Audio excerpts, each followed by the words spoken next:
आई गौर जय जय श्री वृंदावन धाम की जय। आजानुलंबित भुजौ कनकावदातौ संकीर्तनैक पितरौ कमलायताक्षौ विश्वम्भरौ द्विजभरौ युगधर्म पालौ वंदे जगत प्रिय करौ करुणावतारौ। श्री श्री निताई गौर सुंदर की जय।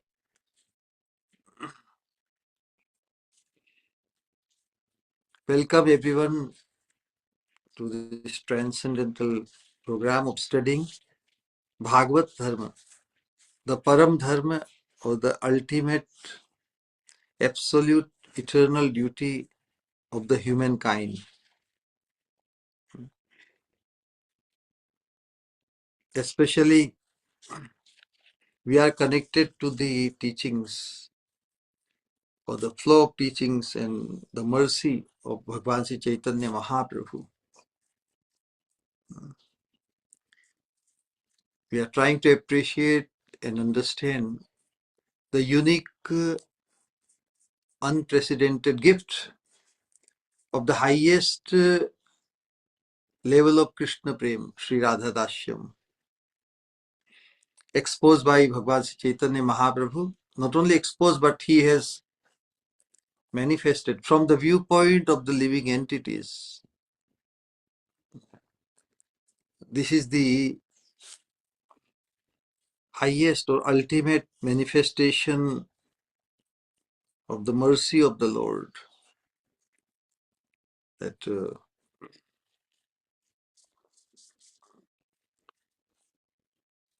to be to make it possible for the most fallen living entity to achieve the highest benediction, for highest possible fortune in accordance to the Swarup of the living entity. Jivere Swarup hoy Krishna Nitya Das. In the conditioned state, the living entity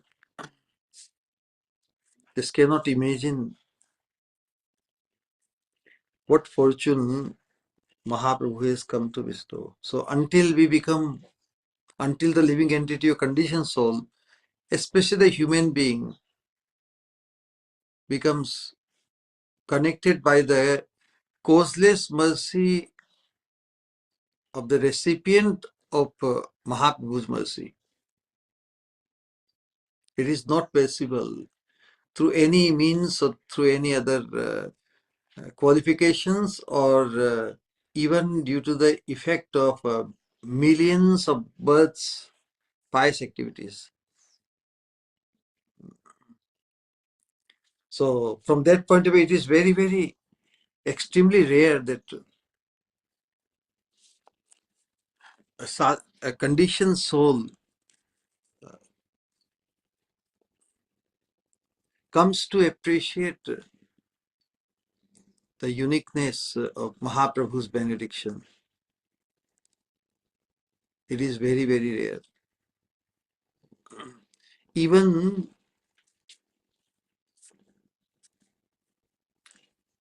on this path of spirituality, in the spiritual, so-called spiritual cultivation of Vedic Dharma, because Vedic Dharma or Varnashram Dharma basically is a wonderful platform for all the conditioned human beings, to somehow or other come across the satsang. Sat means the pure devotee and sang means association. So those who are connected to the flow of Mahaprabhu's mercy, they are the most fortunate. Because comparatively speaking, the fortune of Mahaprabhu's gift, the fortune of attaining or receiving Mahaprabhu's gift is so superlative that all other concepts or all other aspirations of spirituality,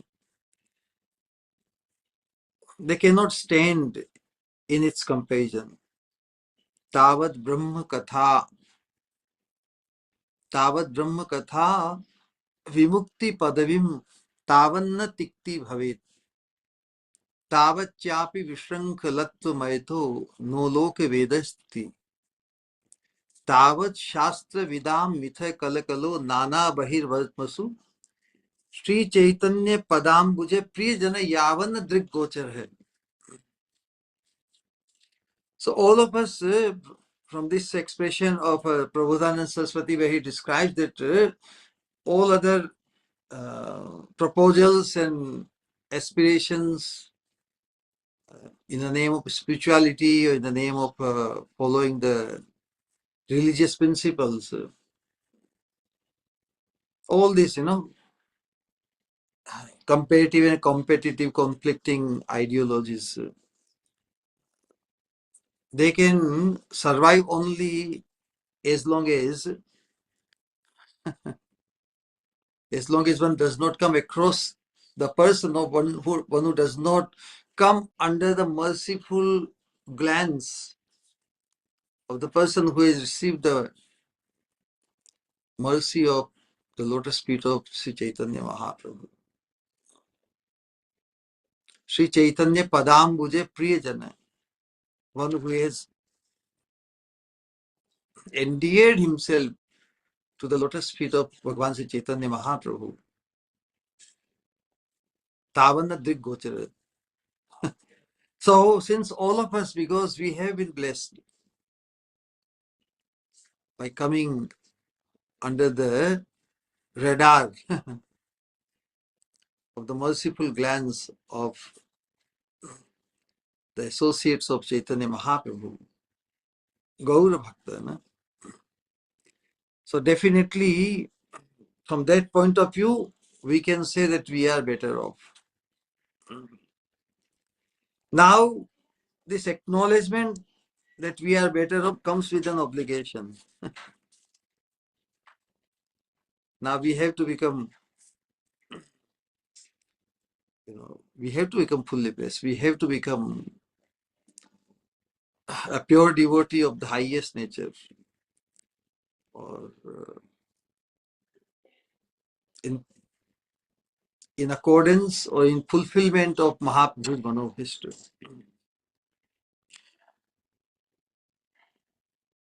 Only catering to that fulfillment of our human potential, the perfection of our human potential.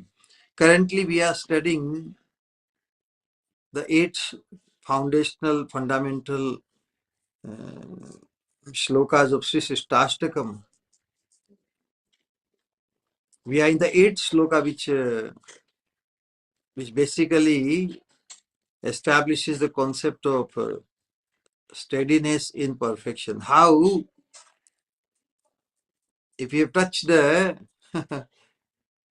mark of perfection in Krishna consciousness, how to sustain it? Because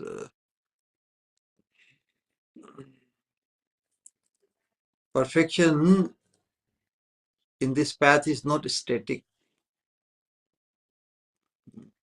It's not that we reached a point and we just remain stuck there or just don't move. Ours is a path of remaining ever ecstatic. Because anandam buddhi vardhanam pratipadam purnamrita swadanam. Through the Sankirtan, through our participation in Sankirtan movement of many sorts, Sankirtan, everything which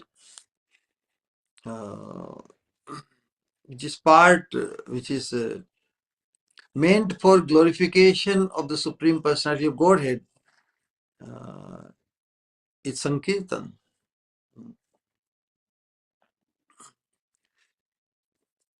in the scriptures, in Srimad Bhagavatam, idam hi punsas tapase shutasya va svishtasya suktasya cha buddhi dattayoho aviच्युतोऽथ कविभिः निरूपितो यदुत्तम श्लोक गुणानुवर्णनम. You know, anything in our Vedic culture, anything which is directly or indirectly, any culture, any education, any discipline which establishes the glories or the supreme personality of Godhead as the absolute truth, that is part of Sankirtan. So Sankirtan is not limited to the apparent like religious or some kind of a celebration, but anything which causes the enhancement or expansion of that participation of conditioned souls from many point of view. So Bhagavatam says that learned circles have positively concluded the infallible purpose of the advancement of knowledge, namely austerity, study of the Vedas, sacrifice, chanting of hymns and charity, culminates in the transcendental descriptions of the Lord, who is defined in choice poetry. The purport is that anything we do in the name of progressiveness, any discipline of knowledge or anything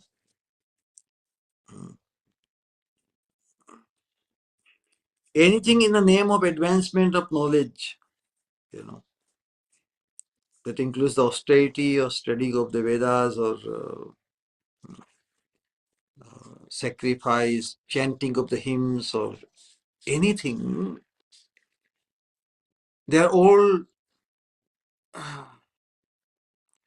meant to target the glorification of the Supreme Personality of Godhead, because He is the source of everything. Rather, what it means to say that cultivation of any knowledge or any discipline on the part of the human being, if it does not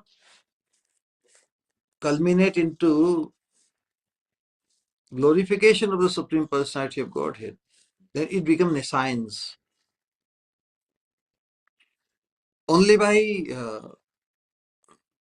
so Srila Prabhupada used to say that if one studies science, then he should come to the conclusion that the source of all science, all the mysteries, all the unknown things in science, Krishna is the source. Then every cultivation of knowledge or any, it becomes Sankirtan. So that is the broadest understanding of Sankirtan, because any endeavor on our part, through our mind, through our speech, or through our actions of the limbs, our senses, if they don't culminate in the transcendental glories of the Lord, if they don't connect to the source of everything, Aham Sarvasya Prabhavo. That's why Krishna is describing Uttama Shloka Gunanuvarnan. Why Krishna is describing the choice poetry? Because yes, he is worthy to be glorified in choice poetry. It's the best. Krishna is the source of everything, so he deserves the best only from that point of view. So in the eighth shloka, basically, how to attain this steadiness in the perfection. We studied in detail the conclusion, the ultimate resolve, how if whatever is within the capacity of the living entity or a sadhaka, sadhaka can do only this much, correct? We discussed in the last Hindi setting that endeavor, as a sadhaka, all we can do is, there is a limit how much we can do. So 98% counts to our endeavor, in spite of doing everything in order to appease the Lord and to attain his association. But the Lord likes desperation in a sadhaka for him, because he wants to stretch our how far we can go. So even after performing all the endeavors and safeguarding our time and space 24/7, through good, and establishing oneself in smartavya satatam Vishnu. Even we come to the stage of Kirtaniya Sadahari and think that, well, we have done everything.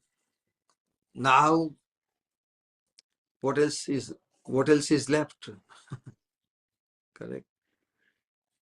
I have done everything. I have sacrificed everything, and now even if Krishna doesn't show up or Radharani doesn't show up, what to do? Everything one has done.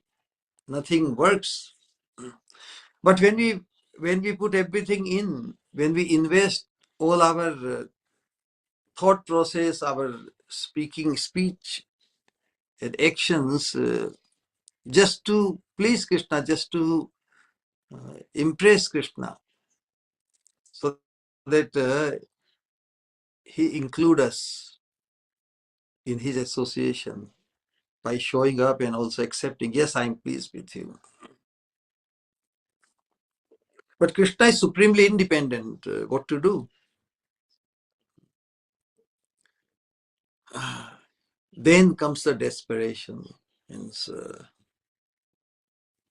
we trusted Krishna so much, and still he is just showing, he's playing hide and seek games with us. That's where the desperation and the krandan, the crying out for Krishna.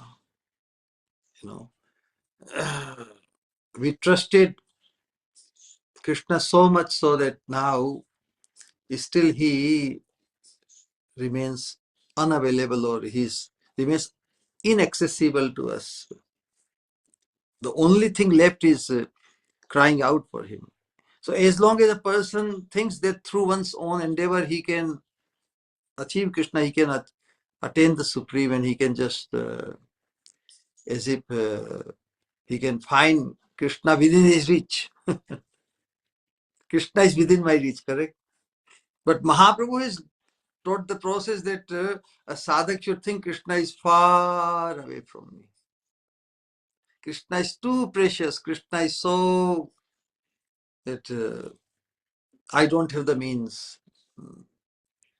that I can match, or I can force Krishna to show up. So that kind of appreciation, So as a sadhak advances, naturally the sadhana itself is very, very invigorating and very, very pleasing.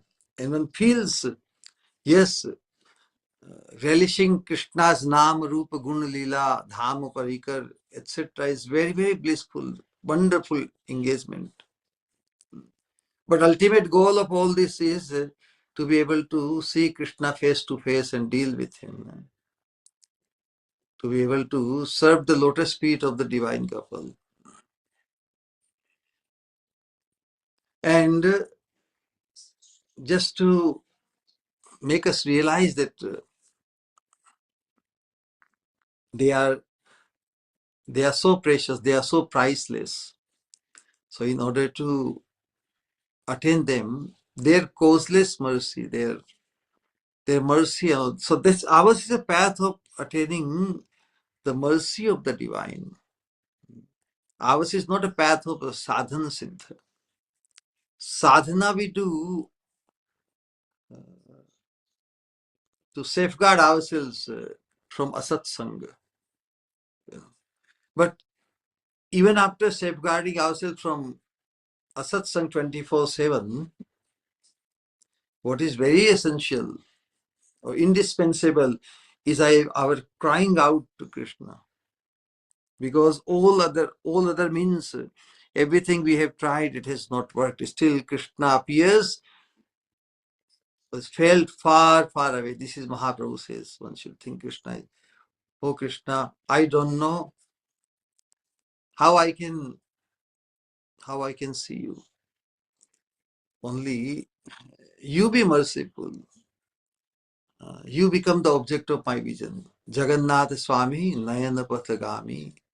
Nayana Pathagami Bhavatu me. So this is a tremendous supplication in desperation and intense eagerness to be with Krishna.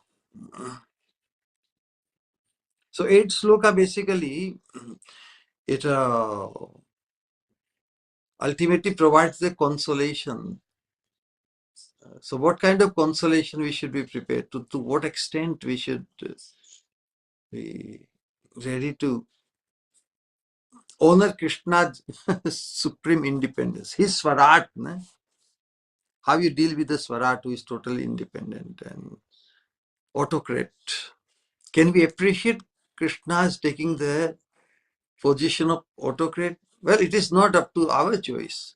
Krishna is autocrat, And to be able to appreciate Krishna all in all, through and through, we also will have to face Krishna's autocracy. Can we appreciate it? That's what Mahaprabhu is expressing in 8th sloka of Sikshastakam, where he says, Ashlishyava padaratam pinastu mam adarshanan marmahatam karotu va yatha tatha va vidadhatu lampato mat prananathastu sa eva na parah.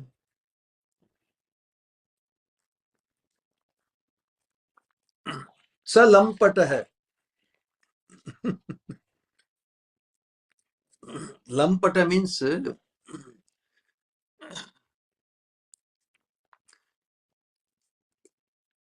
we cannot we cannot predict about a lampata. One who is not fixed with one who is very frivolous,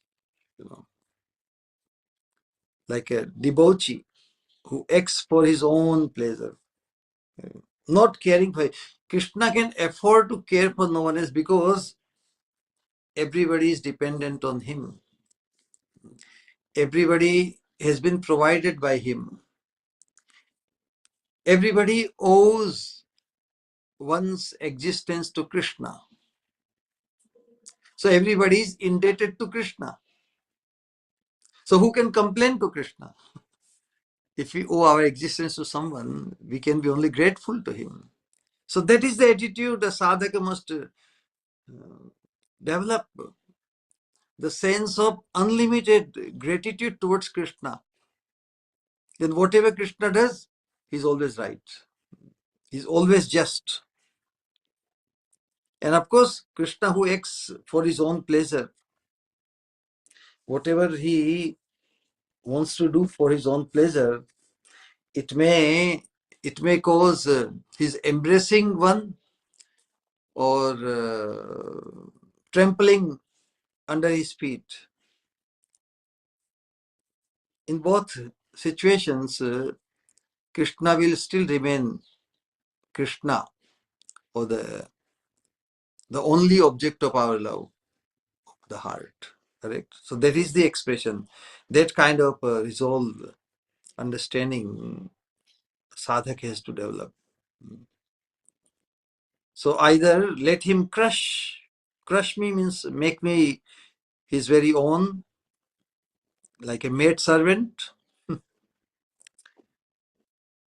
Padaratam, this is where Padarata means one. As far as my condition is concerned, I am Padaratam. Padaratam means I am very attached to his lotus feet. I cannot, and attachment is always singular, so I cannot take shelter. I cannot. I don't have any option to become attached to anything else. This is the point. Attached to the service of his lotus feet. So he can accept me if he wants by a deep embrace, aslishyava, or marmahatam karotu. Let him break my heart. Adarshan, by not showing up, by ignoring, not caring. Krishna can afford to not care for us. Apparently. Apparently, he may appear like that. But if we feel unlimitedly indebted and grateful and want to express unlimited gratitude towards Krishna, no matter what behavior, palatable or otherwise, Krishna will still, we will still feel unlimitedly indebted and grateful to Krishna. There is no question of judging over him. Krishna is all just. That's the only judgment. So when we use the word judging means finding faults or defining where he could have improved. We try to suggest Krishna, we are judging. This is what you should have done differently. That means now Krishna is under the subjugation of our rule and everything. But he is supremely independent. Although it is described that he is ruled by the love of his pure devotees. But anything which Krishna does is only to increase the joy of his pure devotees. So how it may not appear immediately, but ultimately whatever Krishna does is for the absolute good of everyone, including all of us. So he may appear like breaking our heart by not being visible. Well, let him do whatever he likes. Let him even enjoy the association of other lovers. Everybody loves Krishna. We are not alone. No? Everybody. So instead of reciprocating with me or us, he's just ignoring us as if, because it's only apparent. In reality, Krishna is our best well-wisher. So whatever Krishna does, if it pleases him as he pleases, I'm fine. Whatever Krishna does, it should not bother us. That's the point. Let him even enjoy the association of other lovers. Nonetheless, he only is the Lord of my life. There is no one other than him. It's like saying, I am so much struck with him. Same point which we addressed a little bit last time. I'm so much struck with him that I cannot and I won't have anyone else, no matter what, except him and him alone, unconditionally forever. What a readiness Mahaprabhu is expressing, and that is the mood of Srimati Radharani. Let Krishna tightly embrace this maid servant who is attached to the service of his lotus feet. If we are attached to someone, we are ready to appreciate, we are ready to tolerate, we are ready to accept any condition. If our attachment towards someone is absolute, then we will be able to accept the person's or the object of our attachment at any, because attachment is very powerful thing. So that is the position. And thus,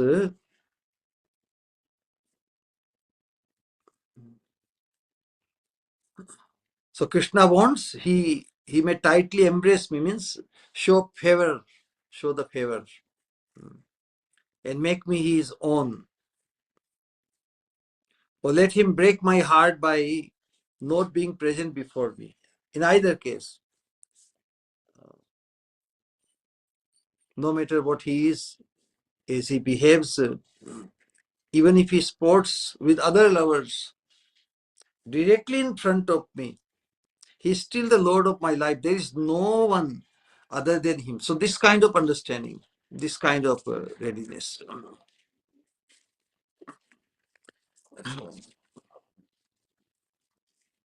Basically, this is the resolve of a devotee. Of course, just as this is the resolve of Mahaprabhu, this is the resolve of Radharani, but that is the mood as a devotee. So as a devotee, as a sadhaka, this can be a sadhaka's absolute mood.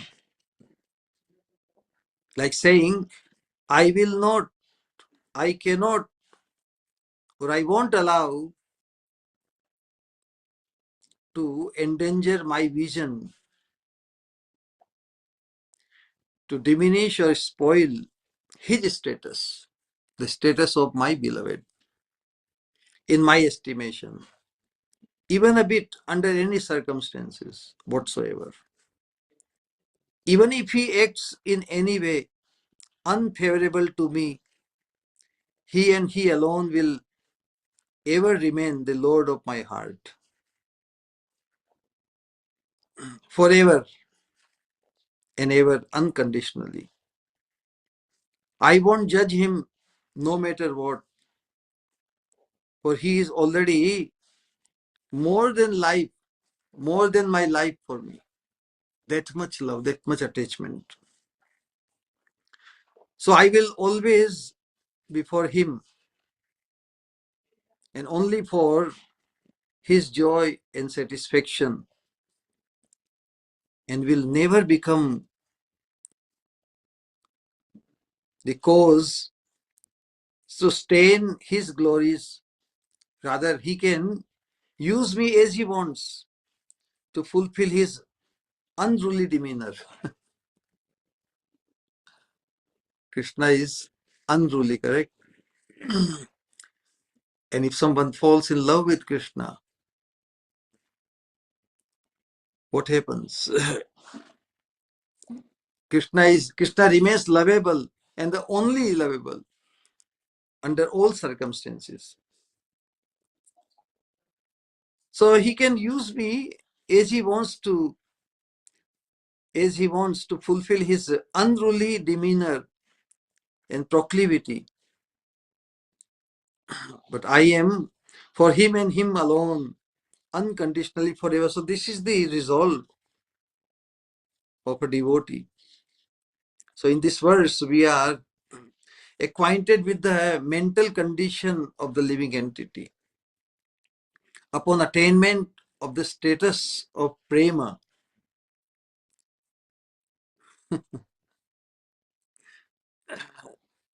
see,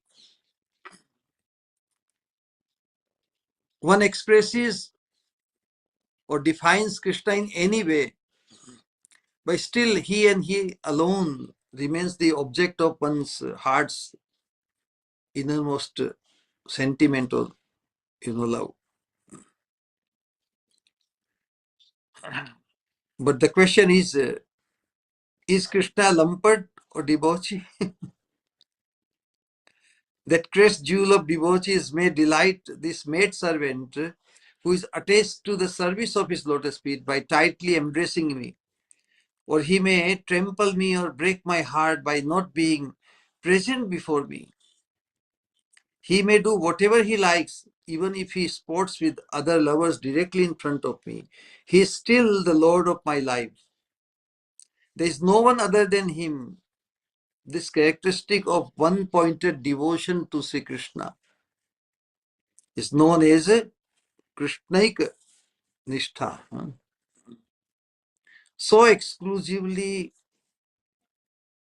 attached and dedicated and consumed in the thought of Krishna. So the question is Krishna Lampat? Apparently only.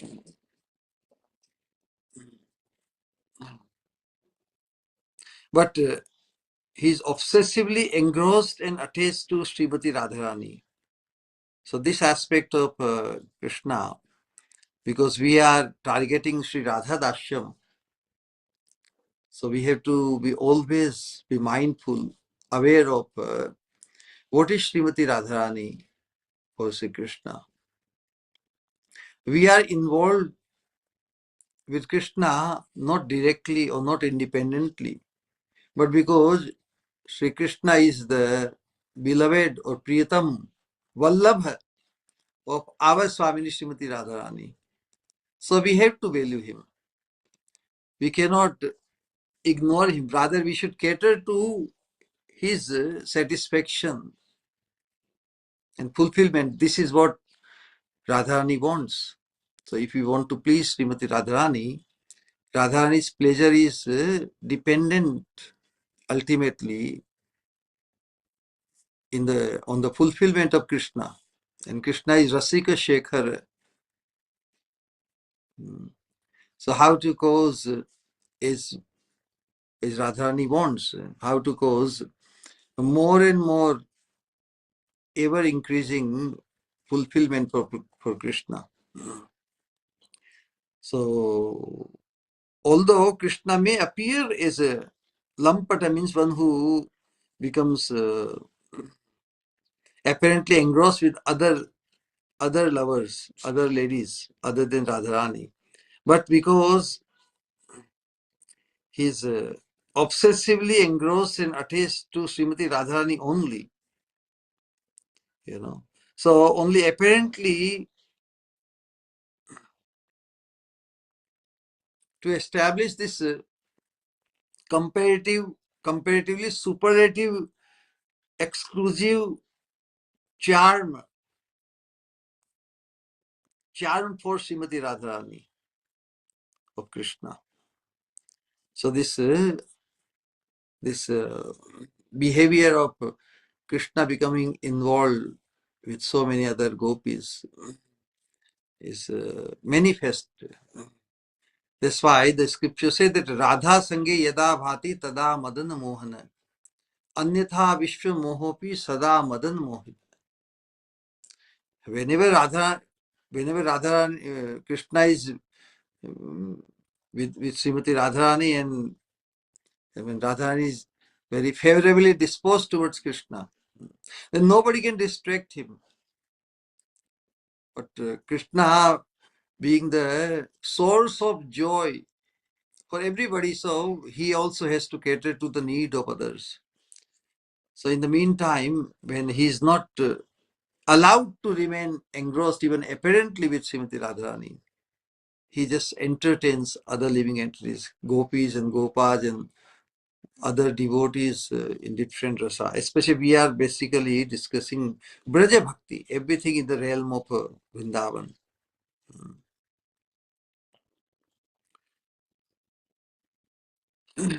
And Krishna likes this kind of attitude.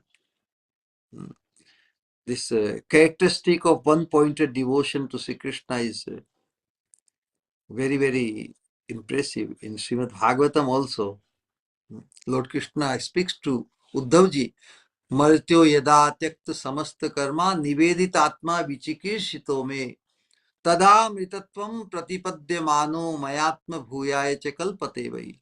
What a beautiful Krishna acknowledging when the living entity, when the mortal beings abandon all fruitive activities and surrender fully unto me. Nivedit atma vichikishtame. Martyo yada tyakta samasta karma. Leaving behind, giving up all other endeavors for achieving anything, but surrenders everything fully unto me. I become then tada nivedit atma vichikishito me. Krishna says, I become inclined. Vichikishita means desire something. Krishna becomes so desirous of doing something special. I become desirous of bestowing some special benediction upon them who surrender themselves fully unto Krishna. So at that time, what happens? Tada mritatvam pratipadyamano mayatma bhuyaya che kalpate vai. At that time, I cause them to attain their immortal forms, attain immortality, parshadatva. Tada amritatvam pratipadyamano means attaining parshadatva, attaining amritatvam, eternal life. That is Parshad. So Parshad Deha is eternal. Tada Amritatvam Pratipadyamano. Then what happens when they become the Parshad, become the associate of Krishna? Mayatma Bhuyaya cha kalpate vai. They become eligible. I cause them to attain their immortal forms and promote them to the status of my dear eternal associates, where they can share my opulence. Mayatma bhuyaya cha kalpate vai. Kalpate vai, they become eligible to share my opulence. It's like a servant, whatever he offers, whatever palatable and all the wonderful delicacies he prepares for the master, he also relishes the same food stuff, correct? So that's the thing.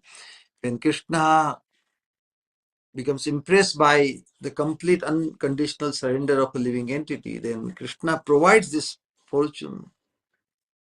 I cause them to attain their immortal forms and promote them to the status of my dear eternal associates, where they can share my opulence.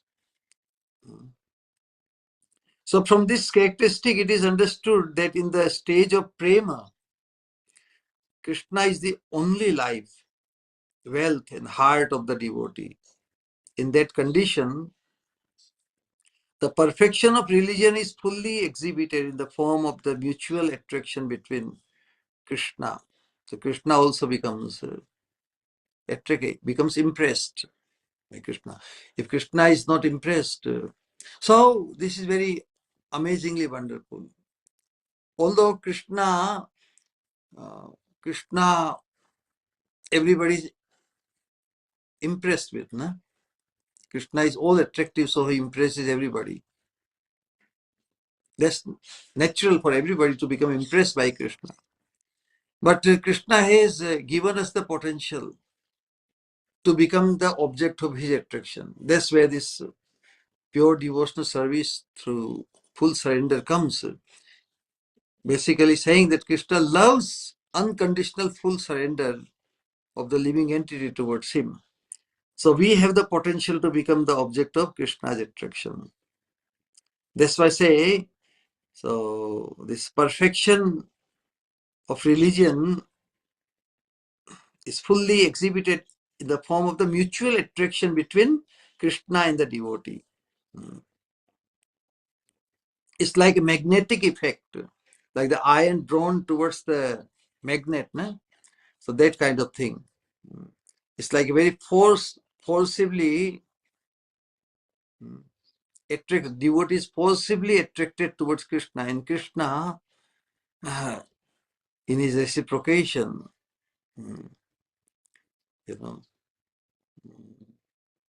he also becomes drawn towards the devotee.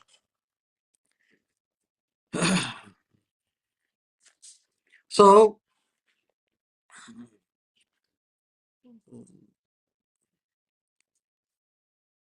But we are so much used to our worldly vision when we try to appreciate Krishna. What is our realization? You know, so it's quite possible that due to lack of realization, it's quite possible that we will estimate Krishna's beauty and everything only along the material vision, and that's where the division comes. The spiritual vision is wholesome, but the material vision is always divisive. You know, that's what the saying says: matter divides, spirit unites, or keeps it intact. You know, so worldly vision means apparent only. In worldly vision, we will always find some kind of dent. How the material vision we are used to, it will always cause some kind of divisive. Even if you look at the most beautiful thing, something we will miss out. It's the most funny way. Even when there is no reason, but because of our lack of knowledge or due to ignorance, we are so expert in find some shortcoming even in the most perfect thing otherwise. So material vision, worldly vision, apparent vision, we can see or we can find anything with a dent or fault or blemish. But a spiritual vision means to appreciate what one really is in one's consciousness. So spiritual vision or spiritual estimation, spiritual appreciation about anything or any person, especially the person, because dealing with person is the most critical thing. Things we don't become so much disturbed by, but the persons become the cause of our this divisive vision. That's why when we appreciate someone on the spiritual platform, we should try to appreciate or try to uh, value his or her consciousness, you know, and consciousness at present, because material vision is divided into past, present, and future, correct? But spiritual vision is always in the present. We cannot, in a true spiritual vision, we cannot divide our appreciation for someone in the past or in the present or in the future. Of course, future is yet to. There's no concept of future because so-called future unfolds in the every present moment. So basically, spiritual vision, wholesome spiritual vision means appreciating the absolute nature, absolute consciousness of the person, because one is what one is conscious of, you know, or we become what we become conscious of. So in order to appreciate someone spiritually, we have to identify with his consciousness in the present only, because only only the present counts in the spiritual vision. So these things should be properly inscribed in our understanding that in the spiritual vision only present counts. You know, just an example, just to make this point, how the material vision becomes plagued or becomes divided. You know, like have you seen a dot, some very clean sheet, white, and if there's some black dot is there, just one small dot or some kind of you know. Now, how a person sees, So like a dot on a clean sheet, visible more prominently than the pure clean sheet itself, isn't so? So rather than appreciating and become fully absorbed in the clean sheet, one dot or one black dot little somewhere in the corner or something, it becomes very easily or more prominently noticeable. So that is the thing.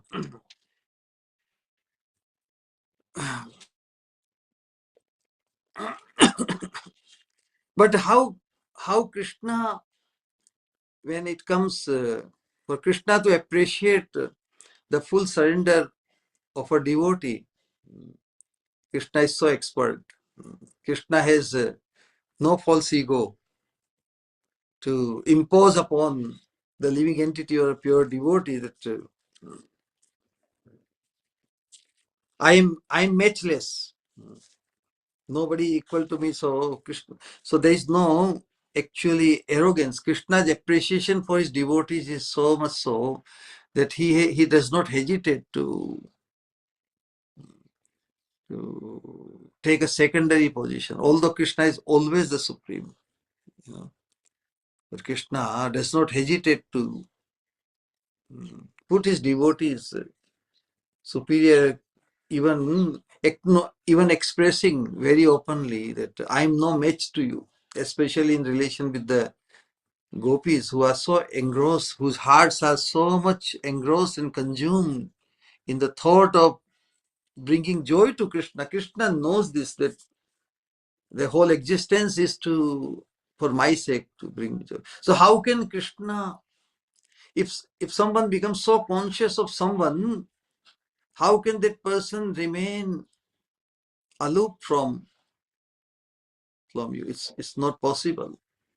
Although Krishna is the supreme consciousness, he is conscious of everyone, but when someone becomes so absolutely conscious of Krishna, chitta deep,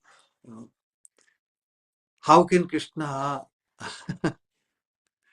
not become conscious of him or her? So that is the situation, and Krishna tells this to the gopis. न पारये हम निर्वद्य संयुजाम स्वसाधु कृत्यम विबुधायुषापि वह यामा भजन दुर्जर गेह श्रृंखलाम समृश्च तद्वह प्रतियातु साधुनाम. Krishna is anything but ordinary, no? And Krishna is just to establish the glory, most glorious position of his pure devotees, especially gopis in Srimati Radharani. Krishna himself has given, you know,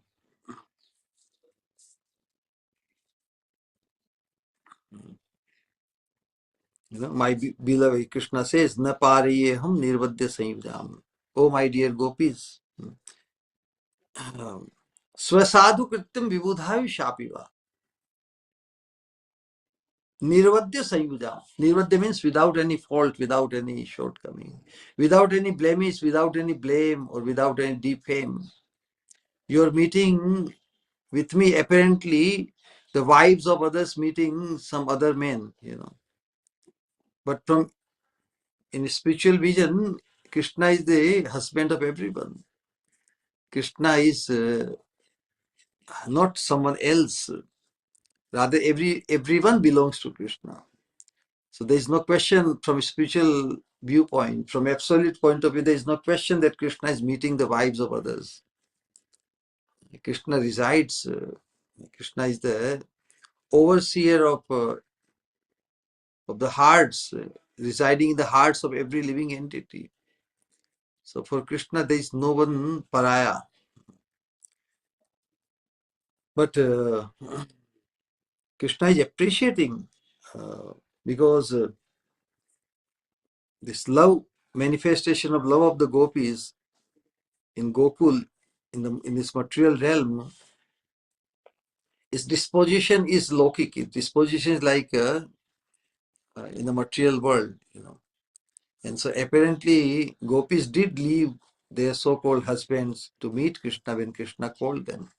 So this behavior, which is very, very difficult to cross the limits and cross the all these maryada. Maryada means restrictions put by the society, put by the religion, and put by the codes of good conduct, But their love for the Krishna was so intense that nothing could block them. And this is how they become most glorious, because ultimately sacrificing everything else for the sake of Krishna. That is the conclusion of scriptures. And Krishna says, Sarva dharman parityaja mamekam sharanam braja. If it comes to a point of sacrificing everything whatsoever, all so-called duties and all so-called, because dharma keeps us restricted, that we can do certain things and certain things we cannot do. But ultimately, the purpose of following all religion, all duties, everything is to attain the shelter of Krishna, attain Krishna. For attaining the Supreme, if one has to sacrifice everything whatsoever, it is more than worth it. That's what Krishna is also establishing, that my dear gopis, your meeting with me is completely pure and faultless. Religious duties and ethics, if one crosses the ethics and good behavior and ignoring the duties towards others, one becomes defamed, And this is how a conditioned soul remains stuck in this material world, if not in sinful life, but even in religious, pious life. And ultimately, he leaves this body and he remains attached to the pious life. And again, he just, whatever he becomes attached to in this material world, he comes again to, uh, whatever one becomes attached to, one is given that determines his destination. So if we found our attachment to the religious life in this world, again we will be born as a religious person in this world. But the example of gopis, although they were living a very religious, pious and chaste life, but when Krishna called them, when Krishna played the flute and invited them, they could not care for any other duties and restrictions.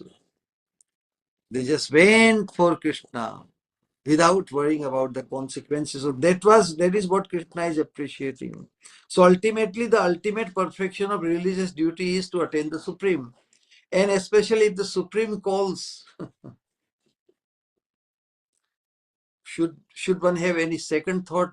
Should I go or not go? What this person will think? What society will think? What this will they? No, nothing. Come on, Krishna is calling. So through Mahaprabhu, Krishna is calling all of us. Join Srimati Radharani. And so we prepare in this lifetime so that when Radharani calls, we get the call. We should not be so trapped, or we should not become so stuck or so held up in our so-called very valid duties as a bound person. We should not become so much stuck or held back in this material world, that if we do get a call from Krishna or Srimati Radharani, that something can stop us, that must not happen. So this is a simulation, this kind of contemplation, this kind of hypothetical contemplation one should have, that if I get a call from Krishna, of course Krishna's call we may not so much appreciate, because our hankering is to attain the shelter of Srimati Radharani. But of course, because Krishna is very much related to Radharani, so naturally, in our stage, if anybody, if we get a call from anyone from that circle of the divine couple, we should be prepared to remain fully ready at all time. So that is a test for all of us. So Krishna is saying, you have completely broken the tenacious bonds of household life just to serve me. Even if I obtain a fantastic span of life like that of the demigods, it will not be possible for me to repay what you have done. How much Krishna is appreciating the so-called giving up or negating or defying, opposing or ignoring the religious duties for Krishna. So Krishna is so much appreciating that even I will not be able, it will not be possible even for me to repay your love, service and renunciation. Therefore, you will have to be satisfied by your own act. So, loving Krishna, this is the point. Loving Krishna itself is such a wonderful thing. It should be the reward to be able to love Krishna unconditionally. So Krishna is also saying, therefore, you will have to be satisfied by accepting your own auspicious activities as repayment. May your purely loving me the reward for you. So loving Krishna is not only the means, but it's also the ultimate end. Because Krishna so much appreciates, Whether Krishna loves me or not is not even the issue. We are studying the 8th sloka of Sikshastakam, the ultimate consolation for the soul. Our attitude should be whether Krishna loves me or not is not even the issue. Rather, only He has been loving me. Only He loves me unlimitedly. Whereas I can do only this little for Him. Isn't so? What is our capacity to love Krishna? Even if we put 24/7 in everything, can we love Krishna enough? Because we have very limited capacity. But Krishna has loved us. Krishna still loves us unlimitedly. We owe our existence and everything to Him. So there is no question of judging Krishna or, for that point, even Sri Guru in any circumstance. Rather, the sense of indebtedness towards them. Naivopayantiya pachitim kavayastabesha. Brahmayushapi kritam riddha mudasmantam. Yontar bahistanu vritam ashubham vidhunvan. Acharya chaitya vapusha swagatim pyanaktim. The sense of gratitude,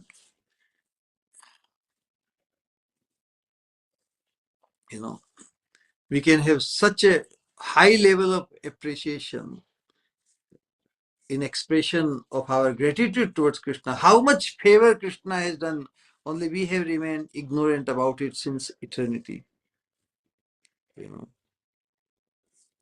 So when the spiritual awakening comes in a sadhaka, how he feels that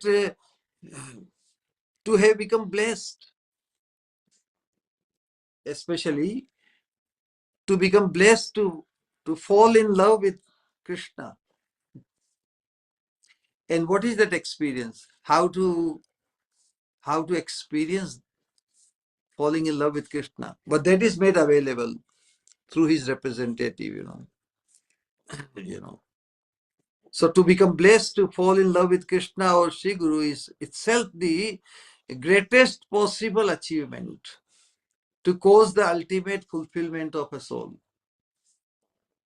This statement should be inscribed in our appreciation, inscribed on our chitta. So what is what is the use of knowledge or information if it does not become our realization? Because knowledge and information we don't own, only realization we do. So Krishna being so merciful in our present condition and rotten condition, also he has created the possibility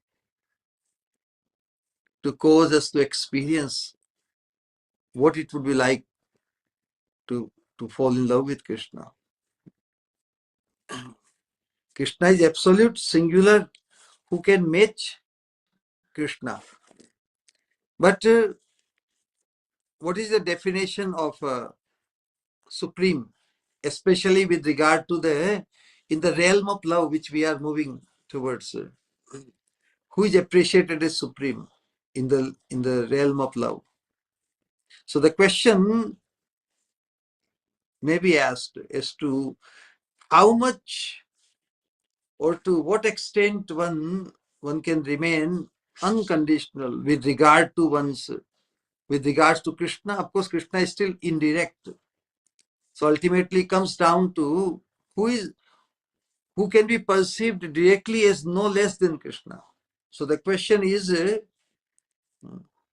how much unconditional one can remain with regard to one's Sri Guru, or as compared to even Krishna,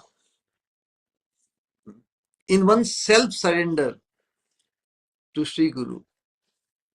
This is the question. Less than Krishna, should he be? We should not compare anyone with Krishna. So yes, my self-surrender, unconditional self-surrender, even compared even Krishna in one self-surrender. Less than Krishna or equal to Krishna or even more than Krishna. In my self-surrender, I should be surrendered to Sri Guru. My self-surrender should be less than Krishna, less or equal to Krishna or more than Krishna even. There is a common custom in vogue, in the society, in the spiritual society especially, yeah, if something doesn't work and something happens, then just leave Guru. Leaving Guru because we heard that somebody became a fallen Guru or defamed Guru. But the whole point is that loving and leaving, they don't go together. They cannot be, they cannot go together. If one truly loved Sri Guru only, loving is one, the absolute. Only more than God, because God is indirect. So to experience loving God directly is not available. Na? But the experience is made available. How can one leave if one truly loved? If someone leaves, means could not come to the level of loving. Could not come to the level of appreciating someone as worthy of loving.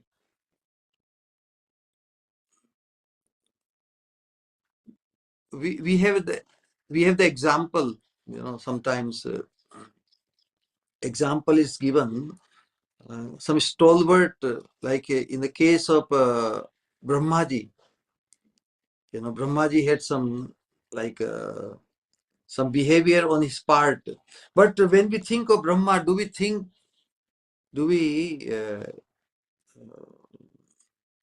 is Brahmaji displaced or degraded from his status in our vision as we think of Brahmaji? Someone who has attained so much direct intimacy with Krishna. Tene Brahma Hridaya Adi Kavaye Muhyanti. Krishna is the Brahmaji is such a chosen person that Krishna directly initiated him. Can you believe this? So that is so Krishna. So Brahmaji has earned enough credit to be worthy of our worship and honor. Do we think of Brahmaji even in spite of his, some behavior which was not so ideal? Do we see him as displaced or degraded from his status in our vision? No. So in the same way for a sadhaka, my Sri Guru being direct to me, this should be the vision. Being direct to me is and will be more endearing to me than all others, but cannot be less than anyone in honor. As far as endearing is, he will be the most endearing. But in honor, he cannot be less than anyone. In my worship, honoring means in worship or in regards for him.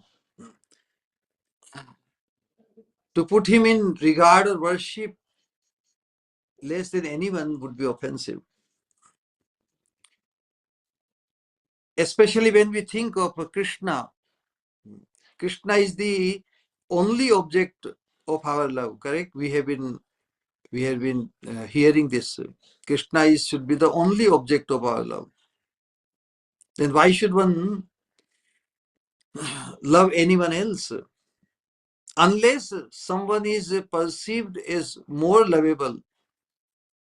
Who can be more lovable than Krishna himself?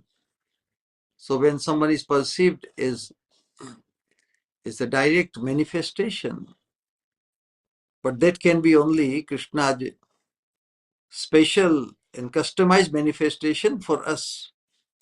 So that is the status of Sri Guru, or the person who comes in our life, who connects us, or who guarantees our entering the realm of Krishna, the realm of the divine couple.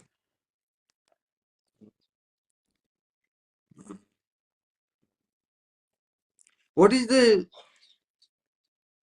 status of the spiritual master in the life of a sadhaka? Spiritual master is primarily our everything.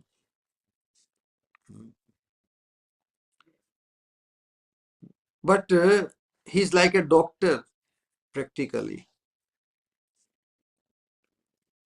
How we deal with a doctor? What is the need of a doctor in our life?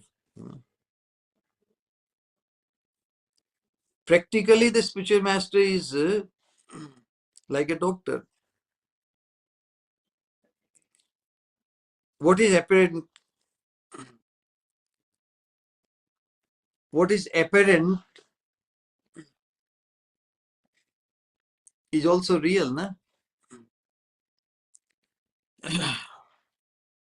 Is also real. But what is real may or may not be apparent. This concept of apparent real,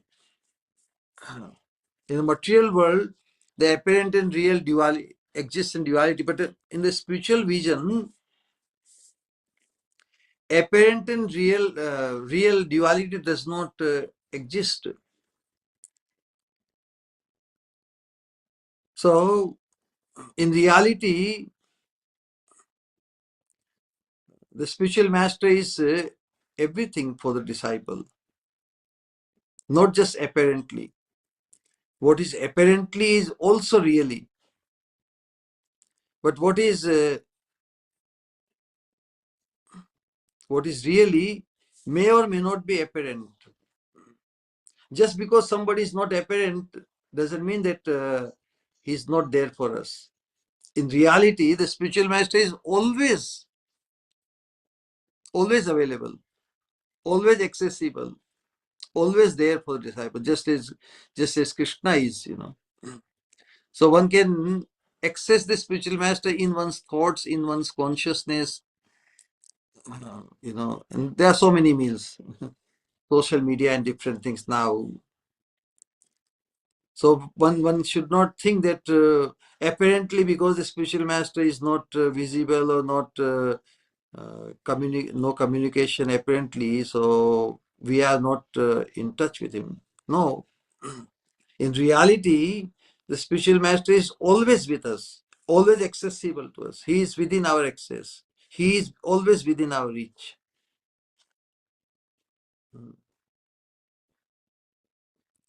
Just because he may or may not be apparently available, that does not minimize his importance, value, or his absolute status.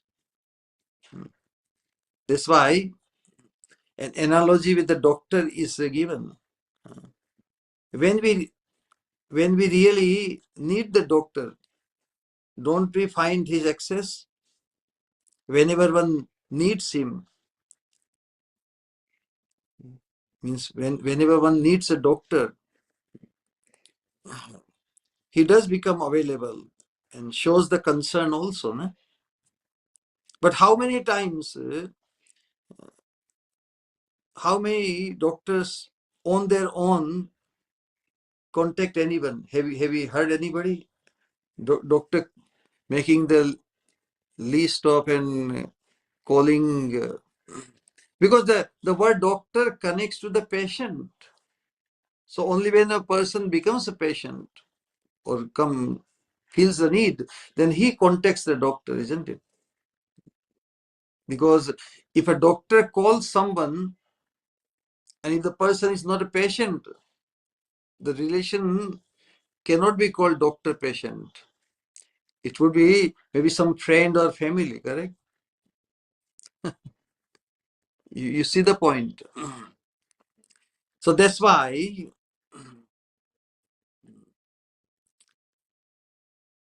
when someone becomes sick or becomes a patient, then doctor comes in the picture. Otherwise, he is not a doctor, but someone else like a family and friend, but not as a doctor. Doctor is only for the patient. In the same way, the real usage and the spiritual master practically is always there as a doctor whenever the disciple needs. But in reality, he is not limited to being a doctor, although apparently he may not appear in other ways, but for the disciple, he is everything. He is not limited to. So that is the point. Now this Sikshastakam is very, very amazing. And is Mahaprabhu, because he always wanted everything, every teaching based on Srimad Bhagavatam. So the attitude and the prayer of Mahaprabhu in the mood of Srimati Radharani is also based in Srimad Bhagavatam. You know,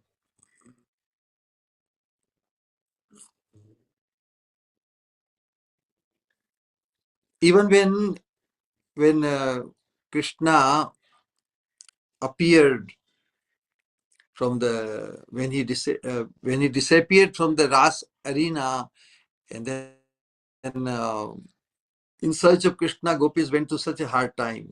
And so when Krishna reappeared, because they became so absorbed in glorifying Krishna, so even Krishna is agreeing. Krishna is asking gopis that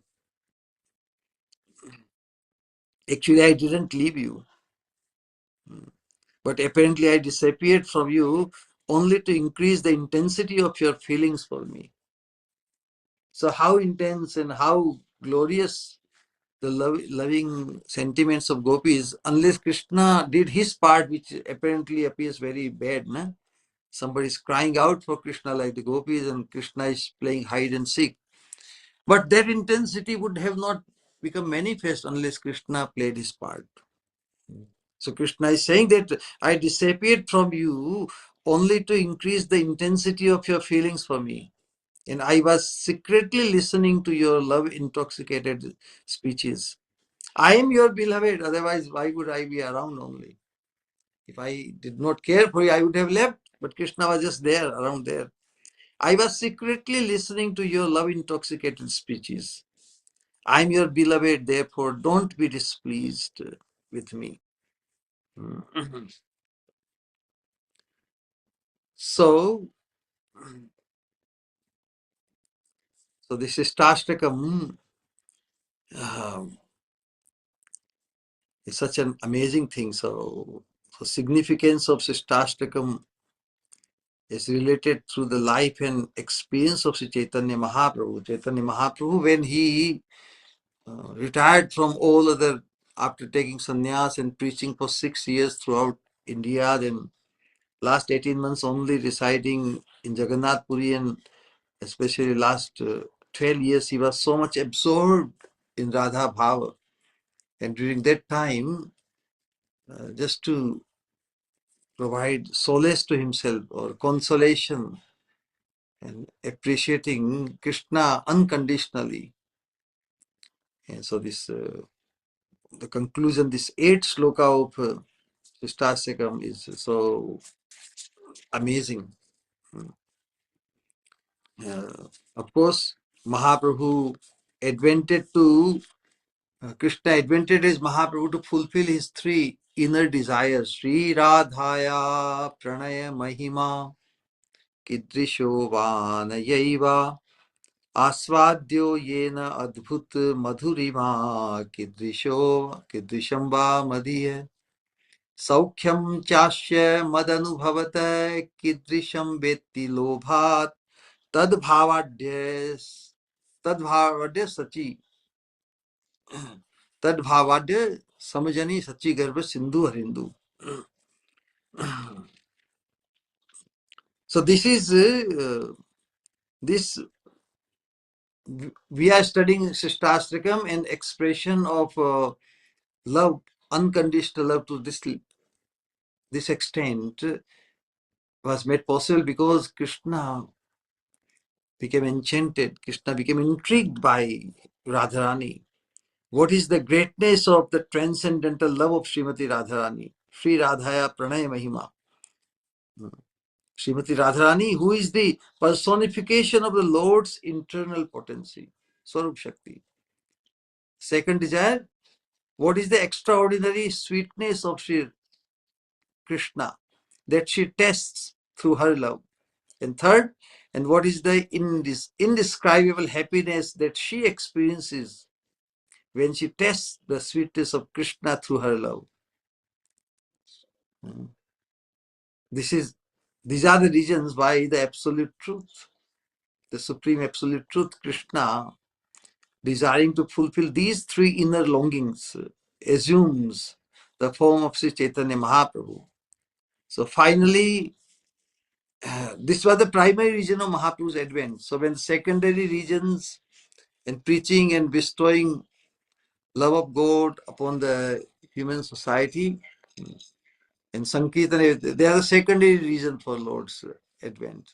So when Lord took care of the secondary functions through his disciples, now he was totally reclined to experience through the mood of Radharani the sweetness of Krishna.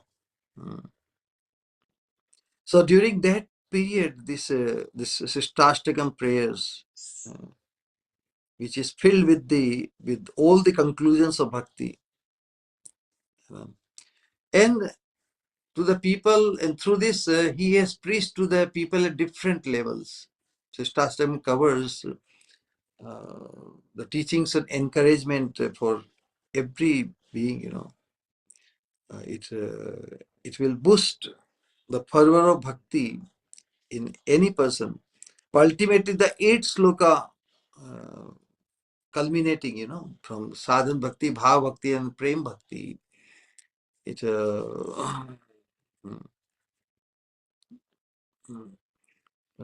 it takes us to the lotus feet of Srimati Radharani, appreciating Radharani's love for Krishna.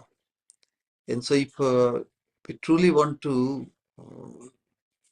love Krishna, then because Radharani, loving means one who brings or causes the highest joy for Krishna. So if we acknowledge that Radharani is the greatest lover of Krishna, so if we facilitate or we assist Radharani in loving Krishna or serving Krishna, that will bring the highest joy for Krishna. So if we try to serve Krishna or love Krishna directly, Krishna will be the loser, na? We will also be the loser. Of course, Krishna won't be the loser because Krishna is already absolutely attached to Srimati Radharani and receiving. Radharani is the only render of service and Krishna is the only recipient. All others, all of us, our role is to only honor and appreciate our subordination and subservience to Srimati Radharani. And if we assist, if we become the assistant and confidential of Radharani, then Radharani's service of Krishna would be enhanced. And the reciprocation will come through Radharani. So whatever joy and the romanch or the excitement or the thrill which Radharani experiences in reciprocation with Krishna, she passes on to her confidential maid servants. In Chaitanya Chaitamrita especially, this 8th sloka is very wonderfully described, expressing the mood of Srimati Radharani. And Mahaprabhu, in the mood of Srimati Radharani, says, "O Sakhi," see, he is in the mood of Radharani. "O Sakhi, I am a maid servant of the lotus feet of Sri Krishna. He is the ocean of the topmost happiness of transcendental rasa. He may take possession of me by tightly embracing me, or he may cause my body and mind to wither away by not giving me his darshan. Whatever he does, he is still the Lord of my life. O Sakhi, please hear my heart's conviction. Whether he loves me or torments me, Krishna is my master. There is no other. Abandoning the other beautiful cowherd girls, he may manifest my good fortune by submitting his mind and body to me, to my control. By sporting with me in front of those girls, he will bring about their distress.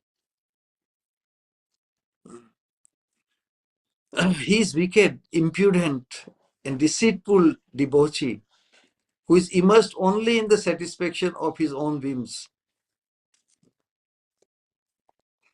Would Radharani then reject Krishna? Why you want to only play with me and just ignoring all others?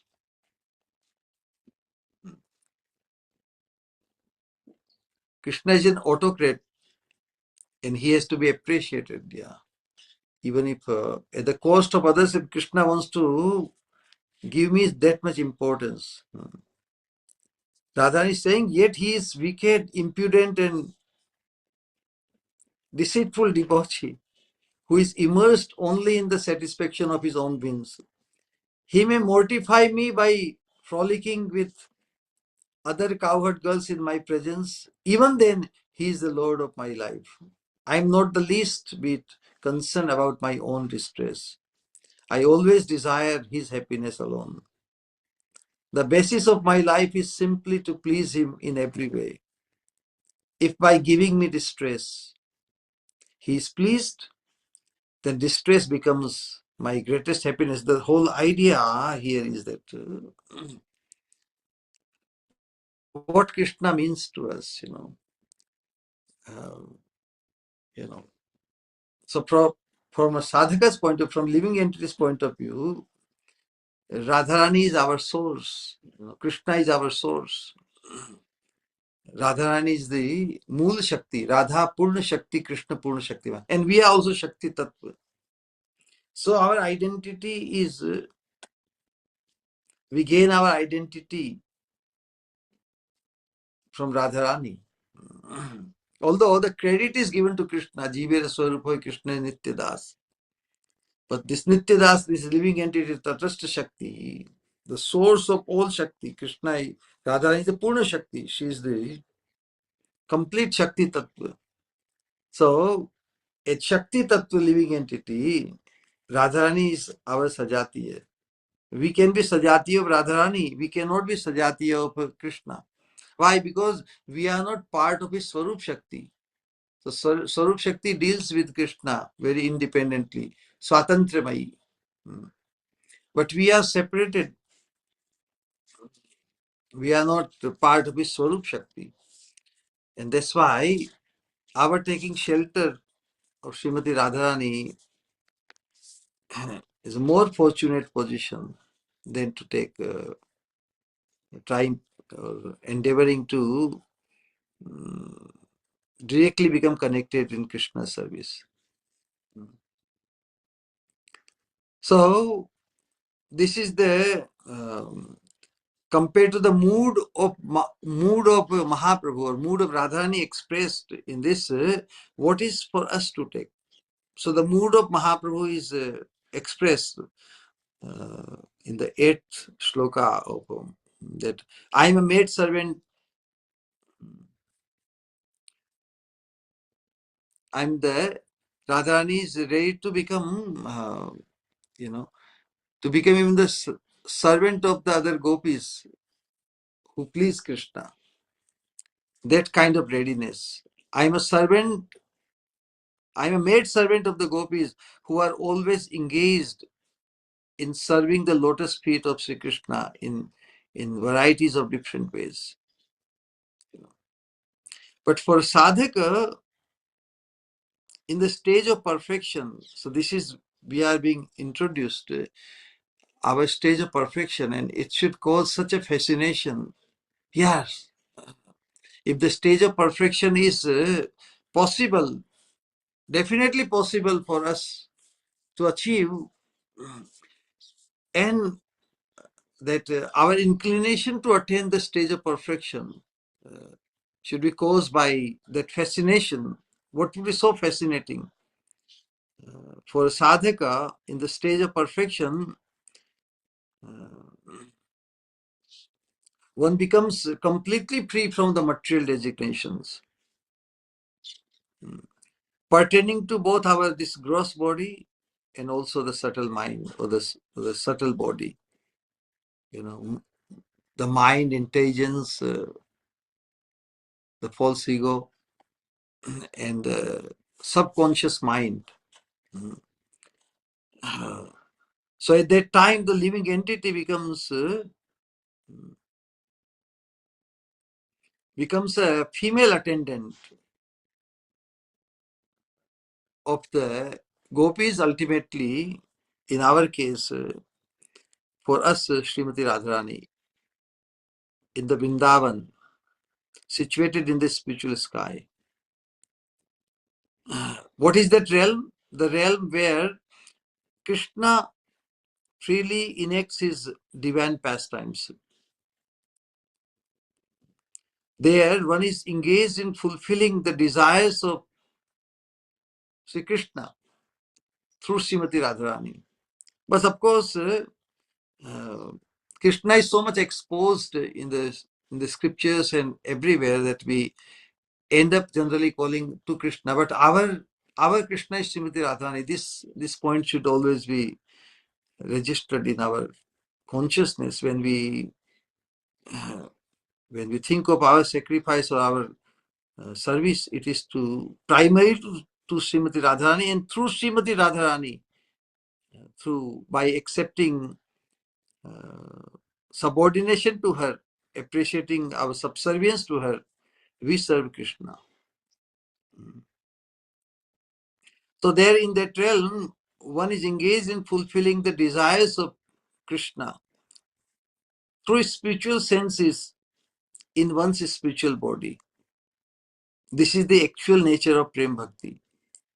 In subordination of Srimati Radharani. The living entity should never consider himself or herself as the Ashraya Vigraha. Ashraya Vigraha means Srimati Radharani. Oh, I want to serve Krishna as Radharani serves. Because I'm also female. So this female, but of what nature?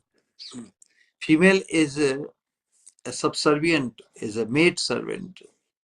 Our nature, our Sarup, female Sarup is as a maid servant. One should never consider oneself as the Ashraya Vigraha. Who is the Ashraya Vigraha? The Ashraya Vigraha refers to the Lord's eternal associate, those who are in the Swarup Shakti. Sambhavami Atma Maya. Krishna says, I manifest with the assistance of my Swarup Shakti. Atma Maya, Atma means Swarup, his own. Krishna manifests in this external realm, this Mahamaya realm, always sheltered, always accompanied by his Atma Maya, Swarup Shakti, with which he is never disconnected. So that's the difference.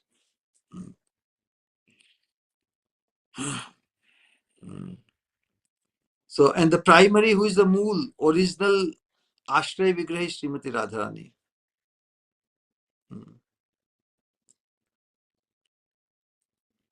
So the Ashraya Vigraha, in our context, ultimately, specifically refers to Srimati Radharani. A sadhaka or devotee never considers himself to be identical with the Ashraya Vigraha, but always feels himself to be their follower of Radharani and the gopis. In our case, gopis means those who are the assistants of Srimati Radharani, the Sakhis and the Manjaris. So devotee never considers himself or herself to be identical with the Ashraya Vigraha, Srimati Radharani or the Sakhis, but always feels himself to be their follower and an aspirant for their mercy. When one considers himself as the Ashraya Vigraha, if he thinks, oh, why can't I also serve Krishna? But the service of the Sakhis, who are the expansion of Radharani's Kai View, their service is Swatantramayi. They independently serve Krishna, just like Radharani, Of course, in an assisting mood, but they serve. But ours, the mode of our service is Anugatyamayi. So we always don't jump over anyone who are directly engaged in the service of Krishna. Our proclivity and natural tendency should be and would be to find our subservience, subordination, anugatya of those who are already engaged in the service of the divine couple. But instead, if one thinks, oh, why can't I also serve Krishna like Radharani or anyone else? This would be considered aham grahopasana, because one is thinking of oneself supreme, because Radharani in the Swarup Shakti expansion, they are non-different from Krishna. We already discussed that. That's why we say then Dhama Parikar Abharana. If you meet any associate of Krishna, if you meet, then we are meeting only Krishna. Dham Parikar Abharan. So if we think of if I identify myself, or one identifies himself or herself as Radharani or as any other gopi who directly deals with Krishna, it would be aham grahopasana, considering himself to be identical with the object of worship. But the unadulterated or the pure condition of the pure living entity is to remain always under the guidance of the Ashraya Jatiya, Srimati Radharani, and her confidential associates. Although the living entity is dear to Sri Krishna, he is by constitution and by the will of Krishna the separated part and parcel of the Lord. So we should be very mindful of our position and appreciate our fortune to be able to become or come in the anugatya or subservience or subordination of them. We should not be so inclined like in the world. Nobody wants to remain subordinate. Everybody wants to become the boss. But by very constitution, we should never allow ourselves to think that we are boss or we can one day become boss. No. Our eternal nature is Jivere Swarupa Krishna Nitya Das. Gopi Bhartu Pada Kamalyo Das Dasinu Dasinu Dasinu Dasi. So that appreciation one must be able to gain. So Sambandha Tattva, Abhiday Tattva, Prayojan Tattva, the process and the goal in our realizing and appreciating our identity as the eternal maid servant of Srimati Radharani, the essence of Krishna, the essence of God. So the even Jivera Swarupa Krishna Nitya Das ultimately culminates into relishing or appreciating and thriving and marveling our identity as a confidential, choicest maid servant of Srimati Radharani. So Sikshastakam covers all stages of sadhan, bhakti, sadhya, bhav bhakti and prem bhakti, and ultimately concludes with this understanding. Aradhyo Bhagavan Brajesh Tanayas Tadhama Vrindavanam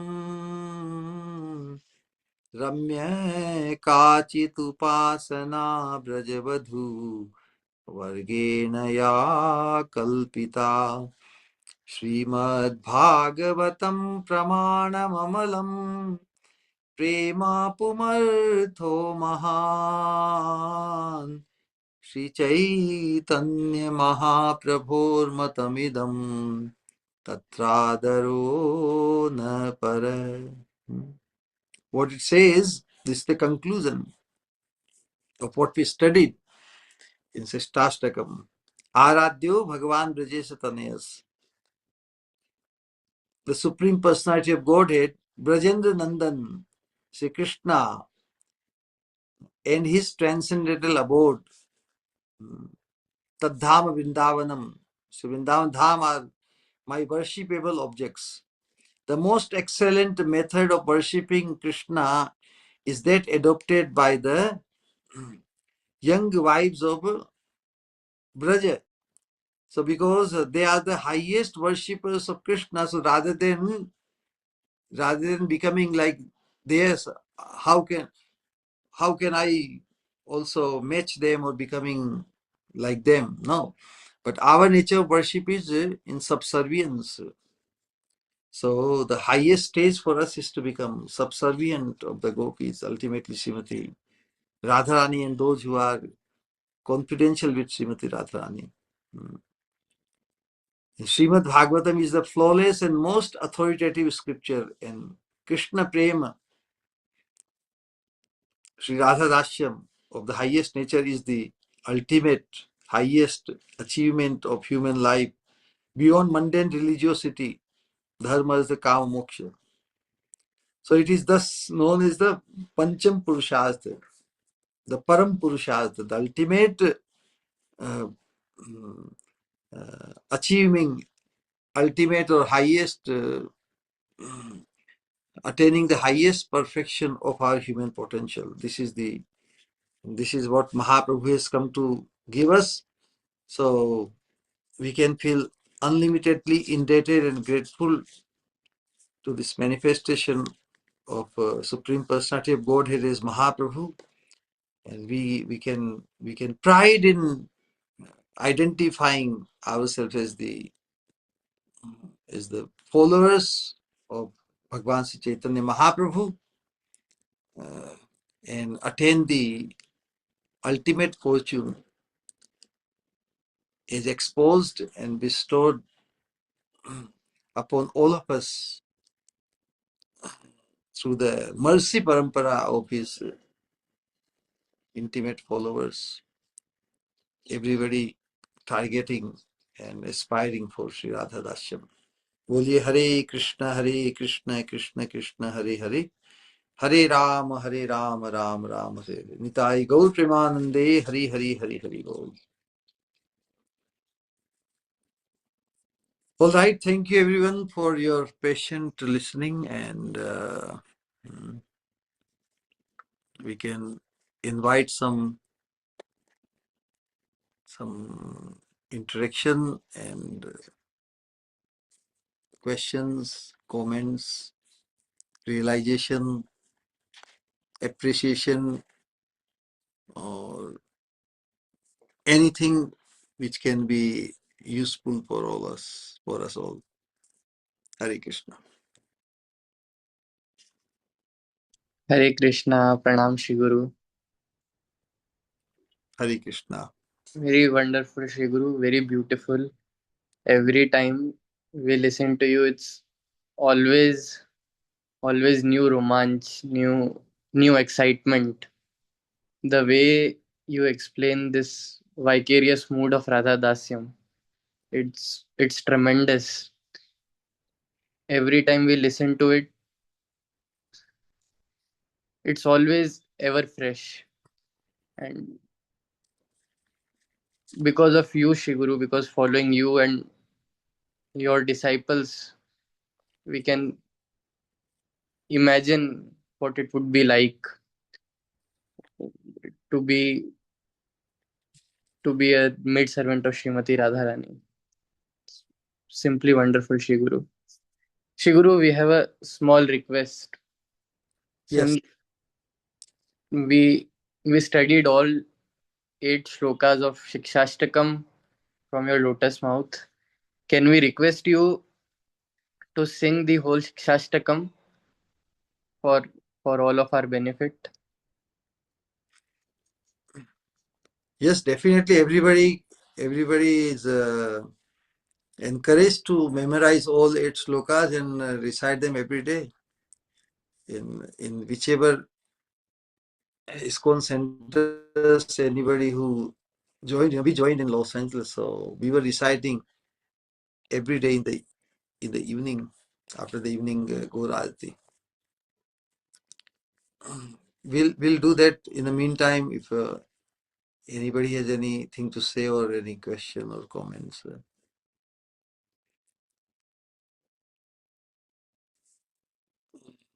And this Sistastikam, like every sloka has different meter, different way of reciting, They are not identical in their, meters, but they are very unique. All are very unique. We will definitely recite, and the way we recite will also will cause our becoming absorbed in the depth of its beauty.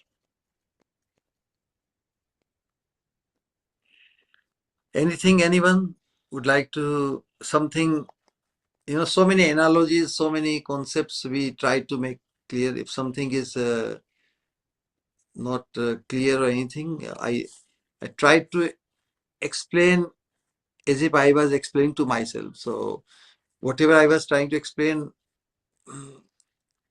as much as I was able to understand, that much I expect with all of you. So still, I may not have been clear to anyone, then we can discuss more. Through Hare examples, Krishna, yes. Hare Krishna, Pranam Shri Guru. Hare Krishna, welcome. Thank you so much for class today. It was absolutely lovely. And you spoke about the gopis and how Krishna is their original husband, is their true husband. Every time I read the pastimes or hear of the pastimes of the gopi, I wonder, who are the husbands of the gopis? What devotional mood are they in? How do they relate to Krishna in Vrindavan? Maybe you can clarify a bit, Hare Krishna. Well, in Tattva, in reality, if somebody has the mood to become the wife, then Krishna is everybody's husband. But Mahaprabhu has exposed the greater fortune than becoming a wife of Krishna. Mahaprabhu exposed or established the superlative position of Radharani as the consort of Sri Krishna. And so if Krishna is engrossed and attached with Srimati Radharani, and that is what pleases Krishna the most, correct? So this is the psychology of our contemplation. What pleases Krishna the most? To remain engrossed with Radharani, correct? So why should I divide that obsession or engrossment of Krishna with Radharani even a bit? Rather we should enhance it, or rather we should serve it. If we truly want to love Krishna, even in Tattva, every living entity is a wife of Krishna, correct? But Krishna has better choice now already. Krishna has Srimati Radharani as the best choice. No? So why not let Krishna deal with his best choice?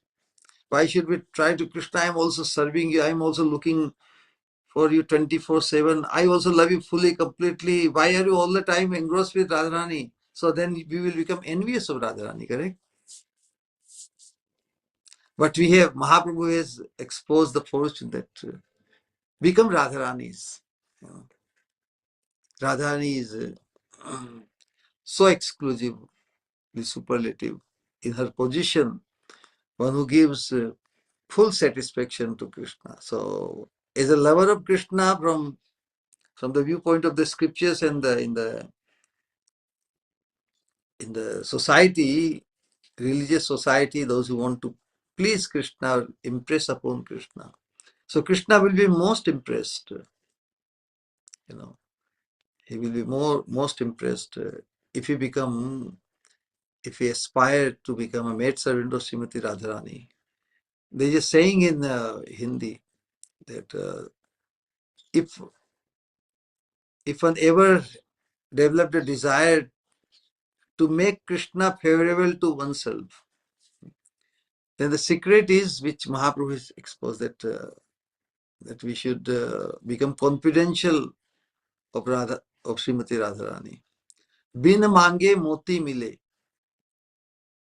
Bin mange moti mile, mange mile na bhi. Krishna is so precious that even if one goes after Krishna, but Krishna is after Srimati Radharani, correct? That's why it is so difficult to attract Krishna's attention, because Krishna's attraction captured by Srimati Radharani's beauty and her love. So why should we bother Krishna? Why should we try to distract Krishna from that, correct? So that is the point. And so if we don't go for Krishna directly, rather if we take shelter Radharani, then even without going for Krishna, Krishna comes on his own accord. So in one sense, if Krishna is most interested in Srimati Radharani, then why should we not appreciate that, and rather than trying to distract Krishna towards us, we should just become subservient. We should become,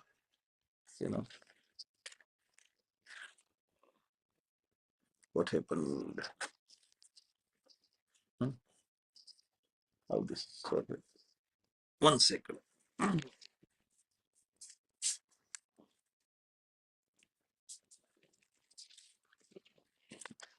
So, you question that gopis' role who directly deal with Krishna, only to the purpose is only to establish the superlative exclusive position of Srimati Radharani. So when we have the choice to deal with or come in touch with or in subservience of the highest gopi, and we should only aspire for Sri Radha Dashyam. And that way, we will be able to impress upon Krishna the most. So for us, the Gopi Bhava is Bhavallas Rati, Manjari Bhava, Ramya Kachit Upasana Braj Badhu. Gopi is one who is fully devoted to Krishna to cause, to increase his joy.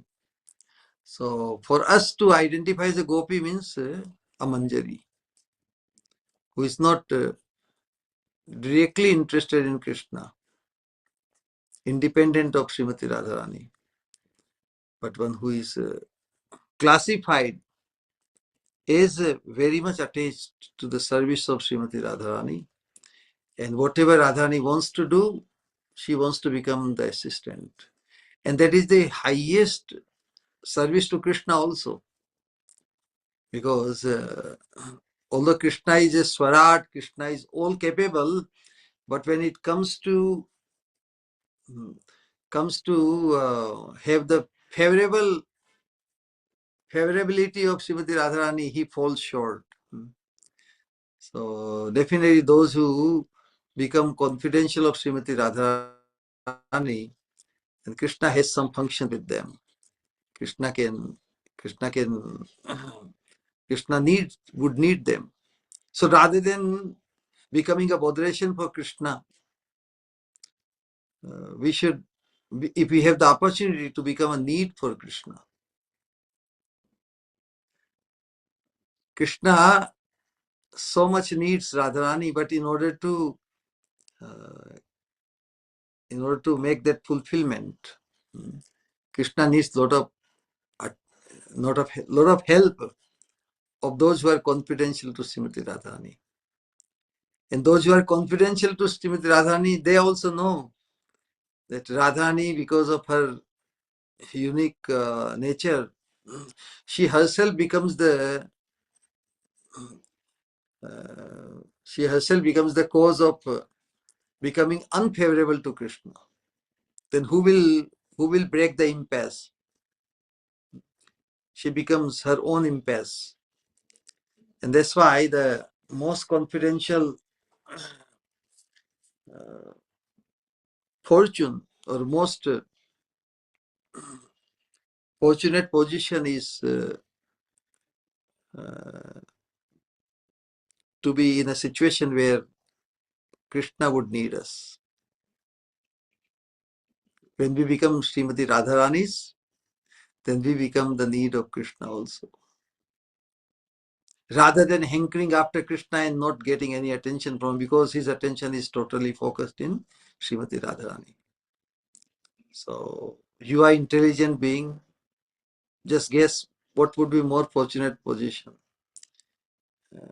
To be in a position to be hanker for Krishna, and the chance of getting Krishna's attention towards you is very meager. But where if we have the option to gain or the position where Krishna feels the need for us. So you want to be better off, or you still, or should anyone still aspire to be Krishna's someone? So becoming Radharani is a better position. We will be much better off being called as Srimati Radharani, and Krishna will have something to do with us. If we want to be called as Krishnas, then Krishna is Radharani's. How much time he will have or he would want to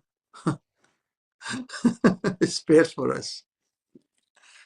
So Mahaprabhu has exposed our fortune to be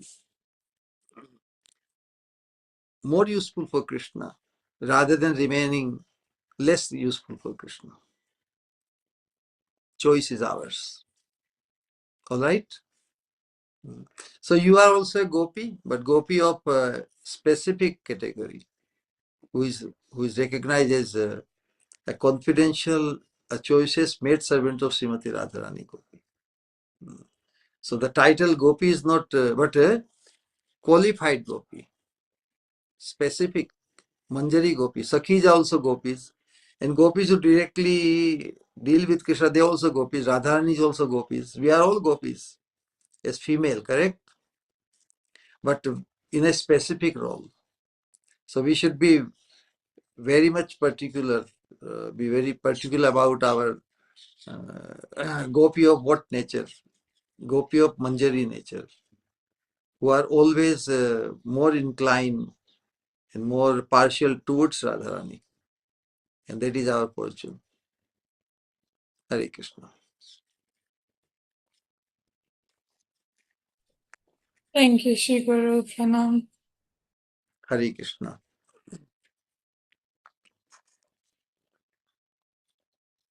All right. Hare Krishna, Pranam Shri Guru. Hare Krishna, welcome.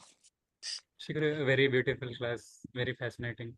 Shri Guru, I have a question. You said, like, in the class you mentioned something like loving and leaving doesn't go together, and you gave some examples. So I was actually a bit confused. Maybe if you can, clarify it some more. Yeah, because the word loving is very loosely used on the material platform, correct? People claim that they love someone, then we see that there is also leaving, they leave. If one truly loves, how can one leave?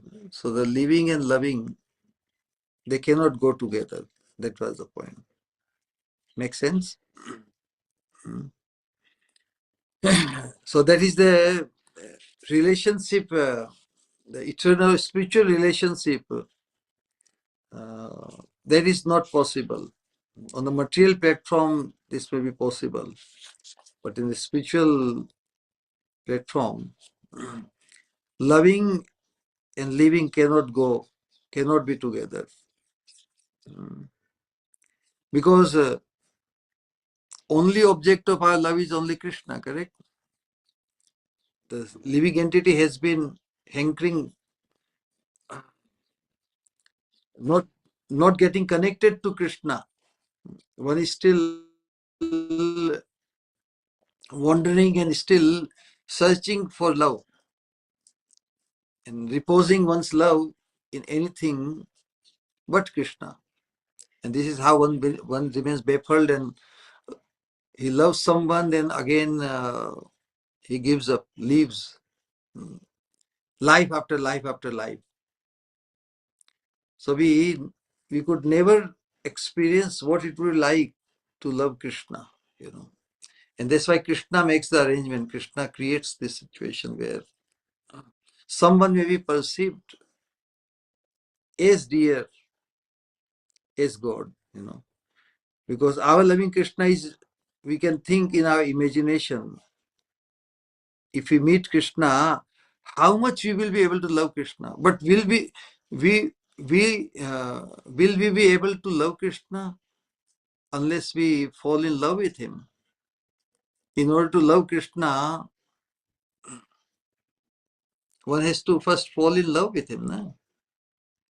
So that experience is missing, our loving Krishna or falling in love with Krishna.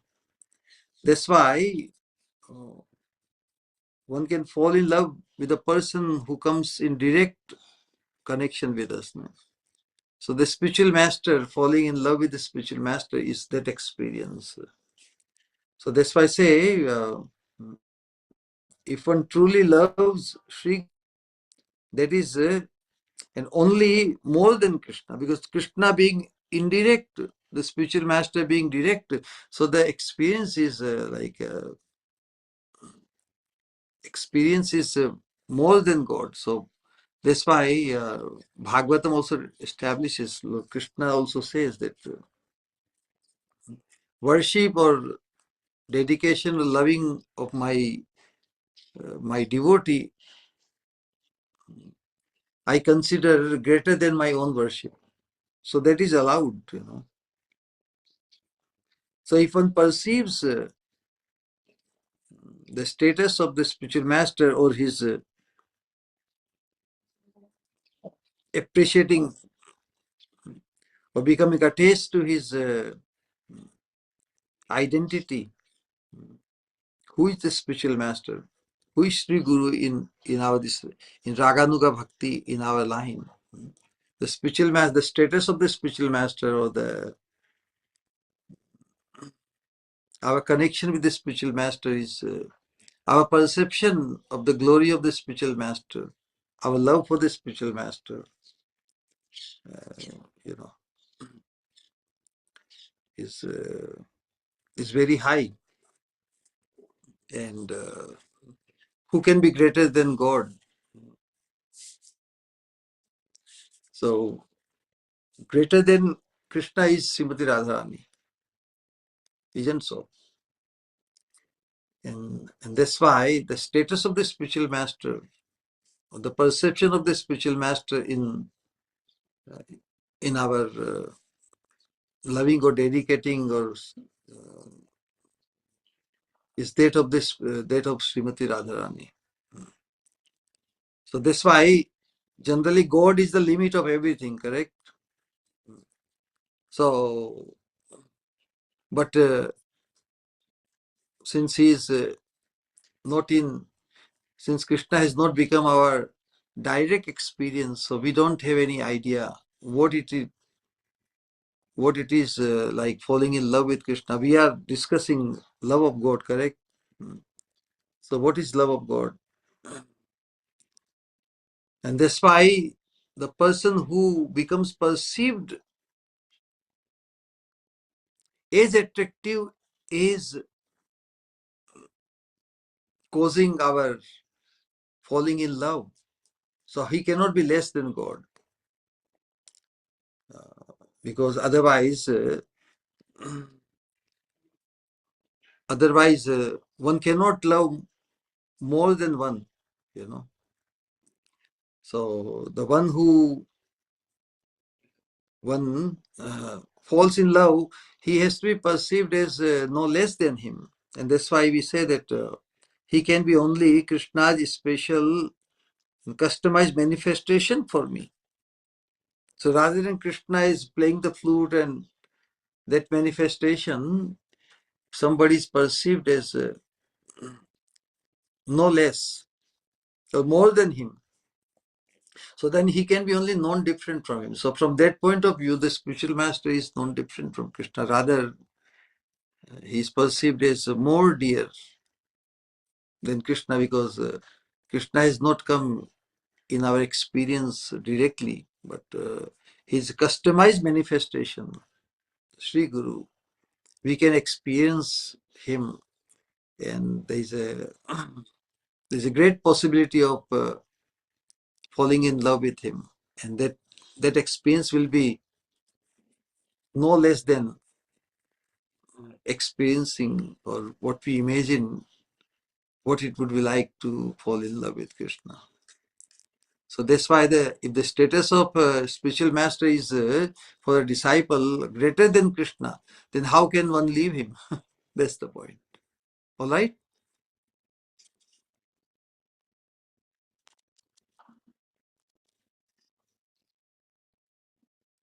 But ultimate point is how much we appraise his value, how much grateful we think he is in our life, what we have got from him.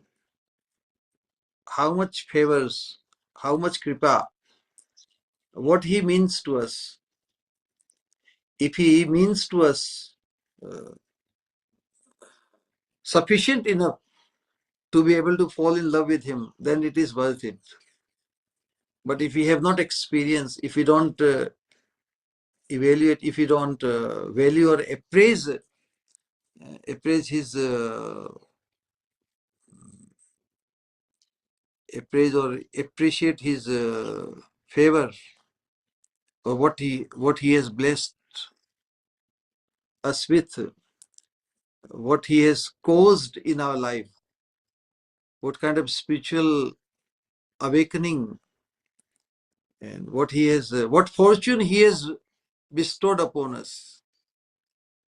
You know, as much as we value the fortune which has been exposed to us by him, then and what is falling in love?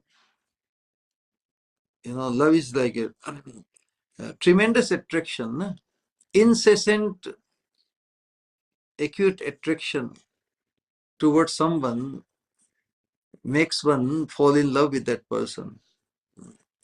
So that is that will determine how much we appreciate,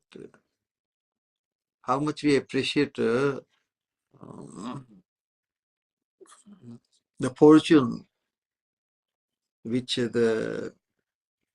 which we have received by coming in connection with the person. So if you value the status and the fortune, our fortune caused by someone, then it's very easy. It would be possible to fall in love with that person. Make sense?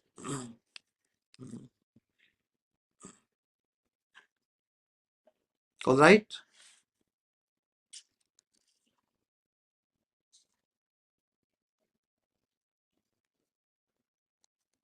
Ritik?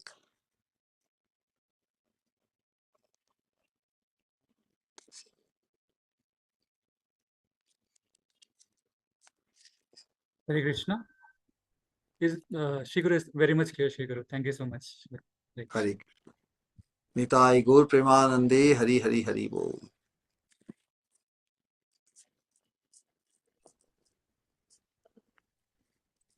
Hare Krishna. If anybody else would like to say or ask anything, please kindly unmute.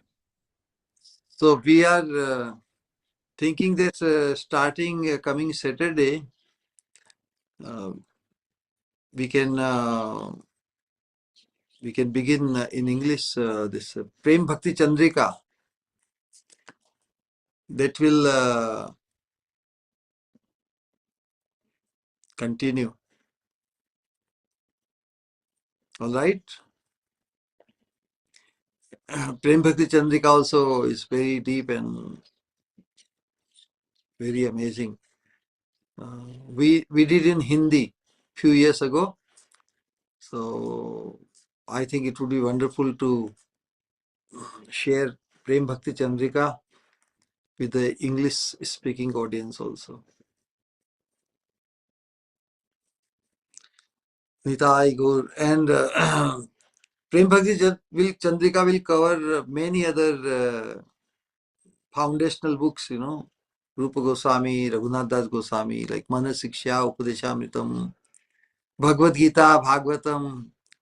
They will all covered somehow or other, you know. So Prem Bhakti Chandrika starts with the very basic and it builds up to the highest. So it's a very tremendous, like it will last at least 1 year. So we are set for the 1 more year. Hare Krishna. Hare Krishna, Pranam Shiva. Hare Krishna. Welcome.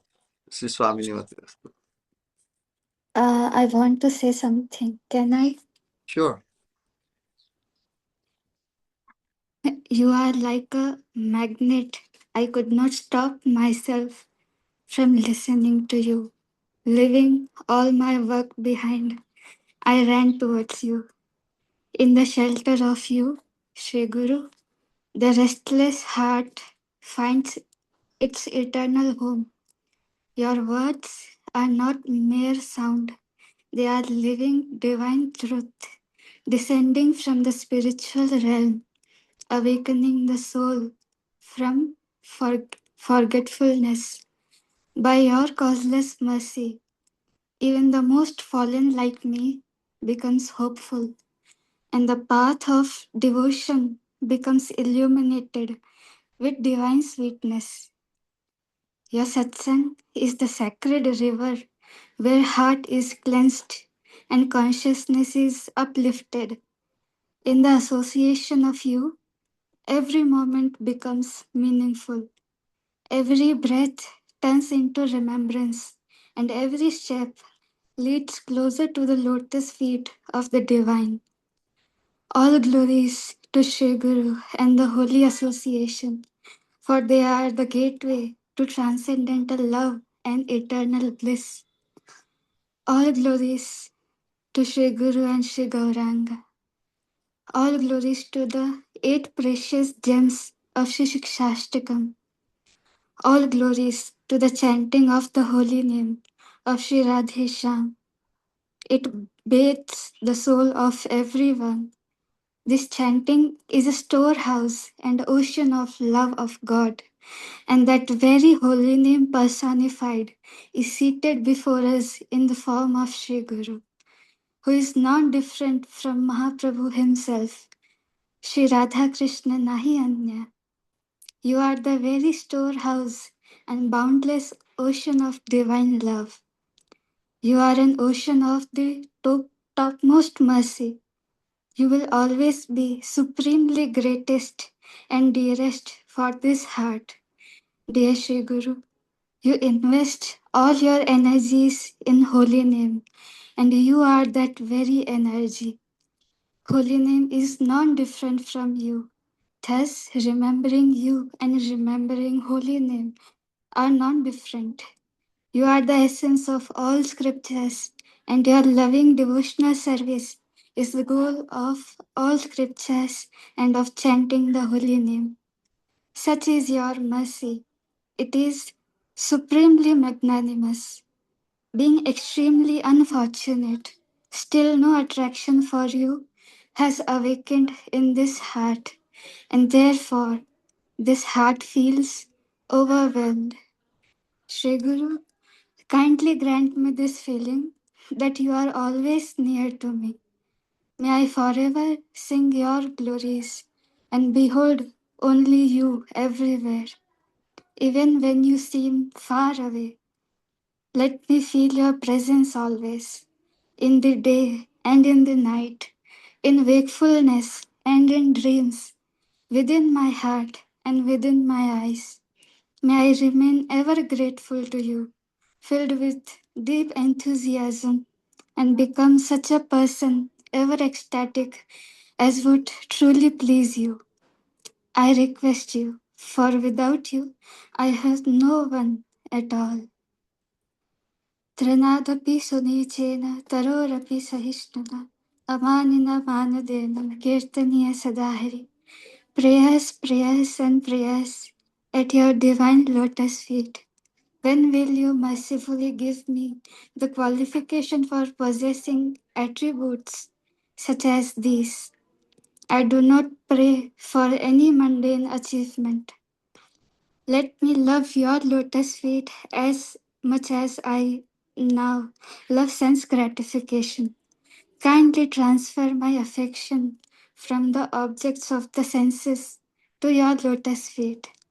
In danger or success, in good fortune or disaster, let me remain equipoised, and may my affection for you increase day by day. May I always cherish bhakti in the core of my heart.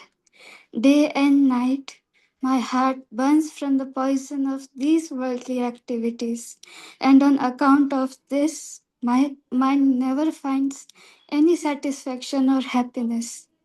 When will an incessant stream of tears flow dripping and dripping from my eyes at the articulation of your remembrance and chanting the holy name. Shunite, shunite vani, ki dasha hoilo. Shri Radha nitya dasi mui hridaye suril. জানিলাম মায়া পাশে এ জড় জগতে শ্রী গুরু বিরহে দুঃখ পাই না নামতে আর যে সংসার মোর নাহি লাগে ভালো কাহা যাই শ্রী গুরু হেরি এ চিন্তা বিশালো तुया दर्शन आहे गरले चारलो दे चिरदिन तपित जीवाना हा हा श्री गुरु करो दया देहो मोरे पद छाया प्रेमांजना लैलो Sharana. You are the source of everything, astonishing, amazing, the sweetest, and divinely the greatest. This is what my heart feels. You are the source of all knowledge and all science. As you said, attachment is always singular. The path of divine love is so narrow that two cannot remain there. Even I and my mind cannot stay. Only you, only your joy, only you. To mold my consciousness according to you, that is my desire. Yes, Shri Guru is my greatest well-wisher, and I do not want anyone else except you, unconditionally, no matter what. If someone truly resides in my heart, I must be ready to tolerate even their strictness and authority. Shri Guru Rup Swamini, you are more than my life. You are the greatest, completely independent personality. You can do anything with me, make me dance, speak gently to me, or become strict, even crush my heart. Yet I can never ever leave you. I have found my resolve by your mercy. May I always remain steady in it. You can do anything with me because in every situation you are my Swamini. Tavai vasmi, na jivami tvaya vina. Iti vignai devi tvam, nayamam charanantikam. Thank you word is never ever sufficient. Still, thank you so much for making me fall and fly. Hare Krishna. Pranam.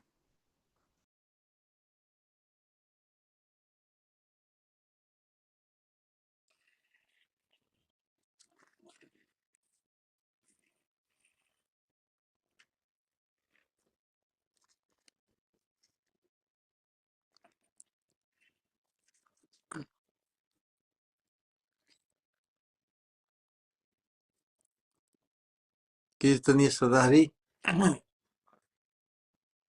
Shri Guru.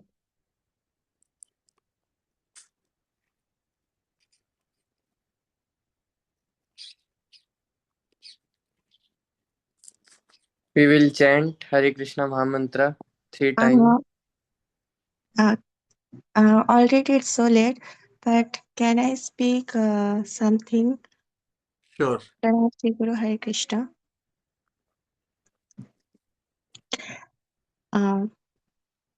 Though I'm not able to attend all your English classes, but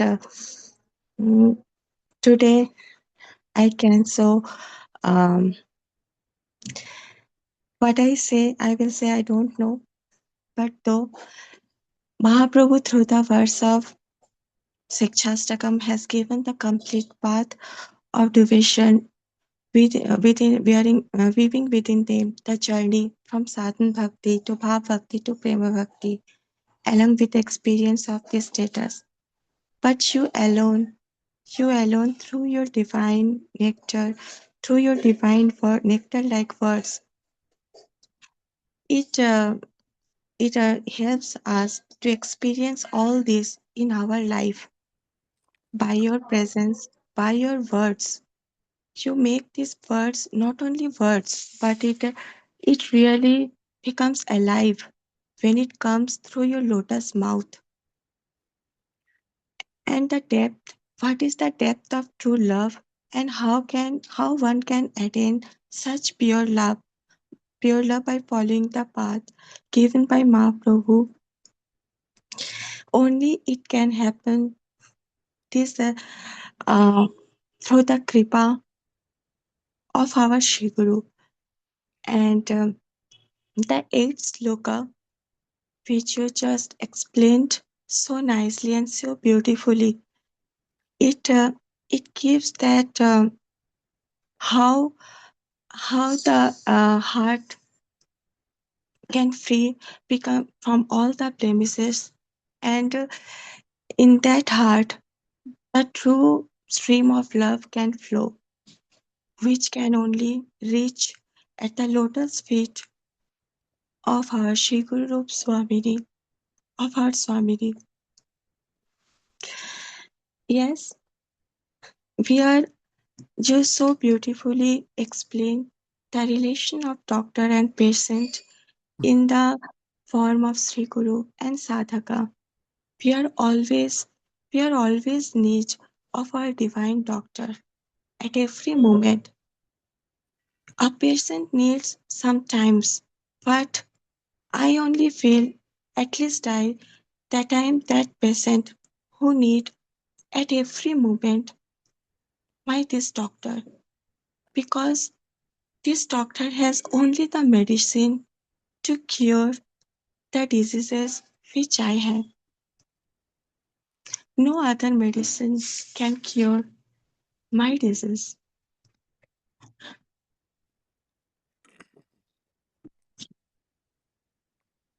Last but not the least, so many stars are in the sky, but there is only one moon, and you are that moon.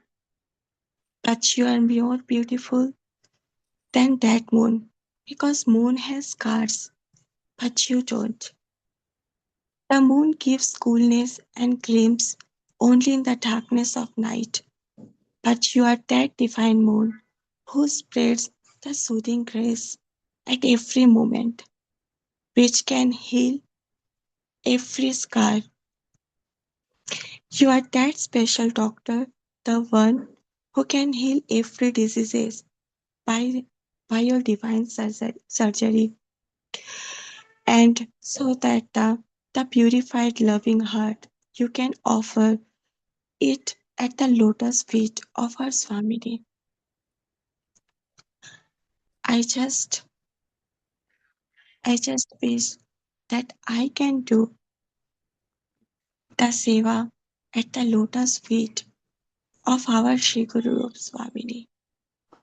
Swamini, who has come in the form of my life as my Sri Guru, which I felt not a one moment, but every moment.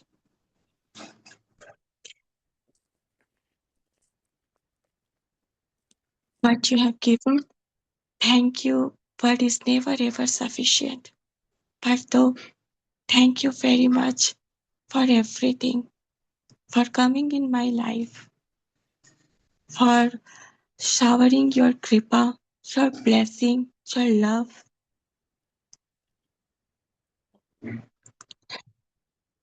Pranam. Hare Krishna.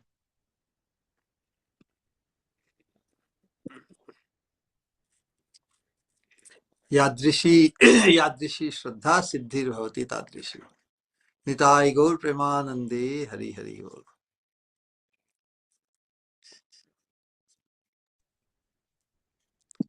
All right. Anyone feeling the inclination to say or speak something on Sistastakam or connecting to Sistastakam? Last opportunity. Hare Krishna, Krishna Krishna, Hare Hare Ram, Ram Ram. Nitai Gaur Premanande, Hari Hari Bol.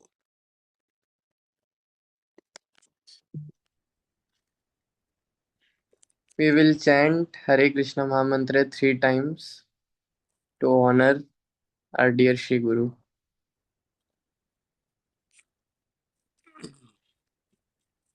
Hare Krishna, Hare Krishna, Hare Krishna Krishna, Krishna Hare Hare, Hare Rama, Hare Rama, Rama Rama, Hare Hare. Hare Krishna, Hare Krishna, Krishna Krishna, Hare Hare Hare, Hare, Hare Hare Rama, Ram, Hare Ram, Rama Ram Rama, Ram, Hare Hare Hare. Hare. Hare Hare Hare Krishna, Krishna, Krishna, Hare Hare Krishna, Krishna, Krishna Krishna Krishna, Krishna, Hare Hare Hare, Hare. Hare Hare Rama, Ram, Hare Hare Rama, Ram, Rama Rama, Ram Hare Hare. Ram, Hare Hare Krishna Gurudev, Hare Krishna Gurudev. Hare Krishna. Yes, sir. Gurudev, your highness, your holiness, your pureness, and your kindness do matters a lot for me. I will be ever independent to your throughout my life. Hare Krishna, Dandvat Pranam Guru.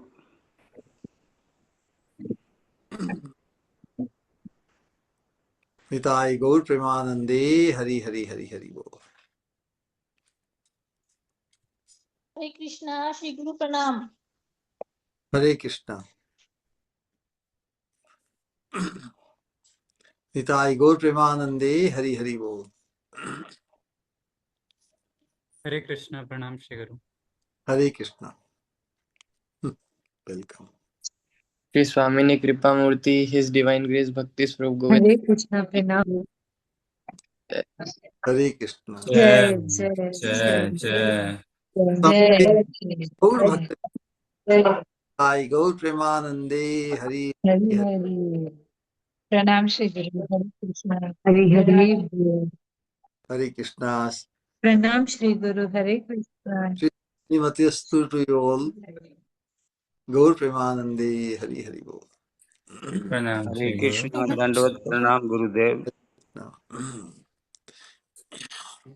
in 3/4 of a time, we will join the Kirtan. 3/4 or yes, only 3/4 now. Na? Gaur Premanande, Hari Hari Bol.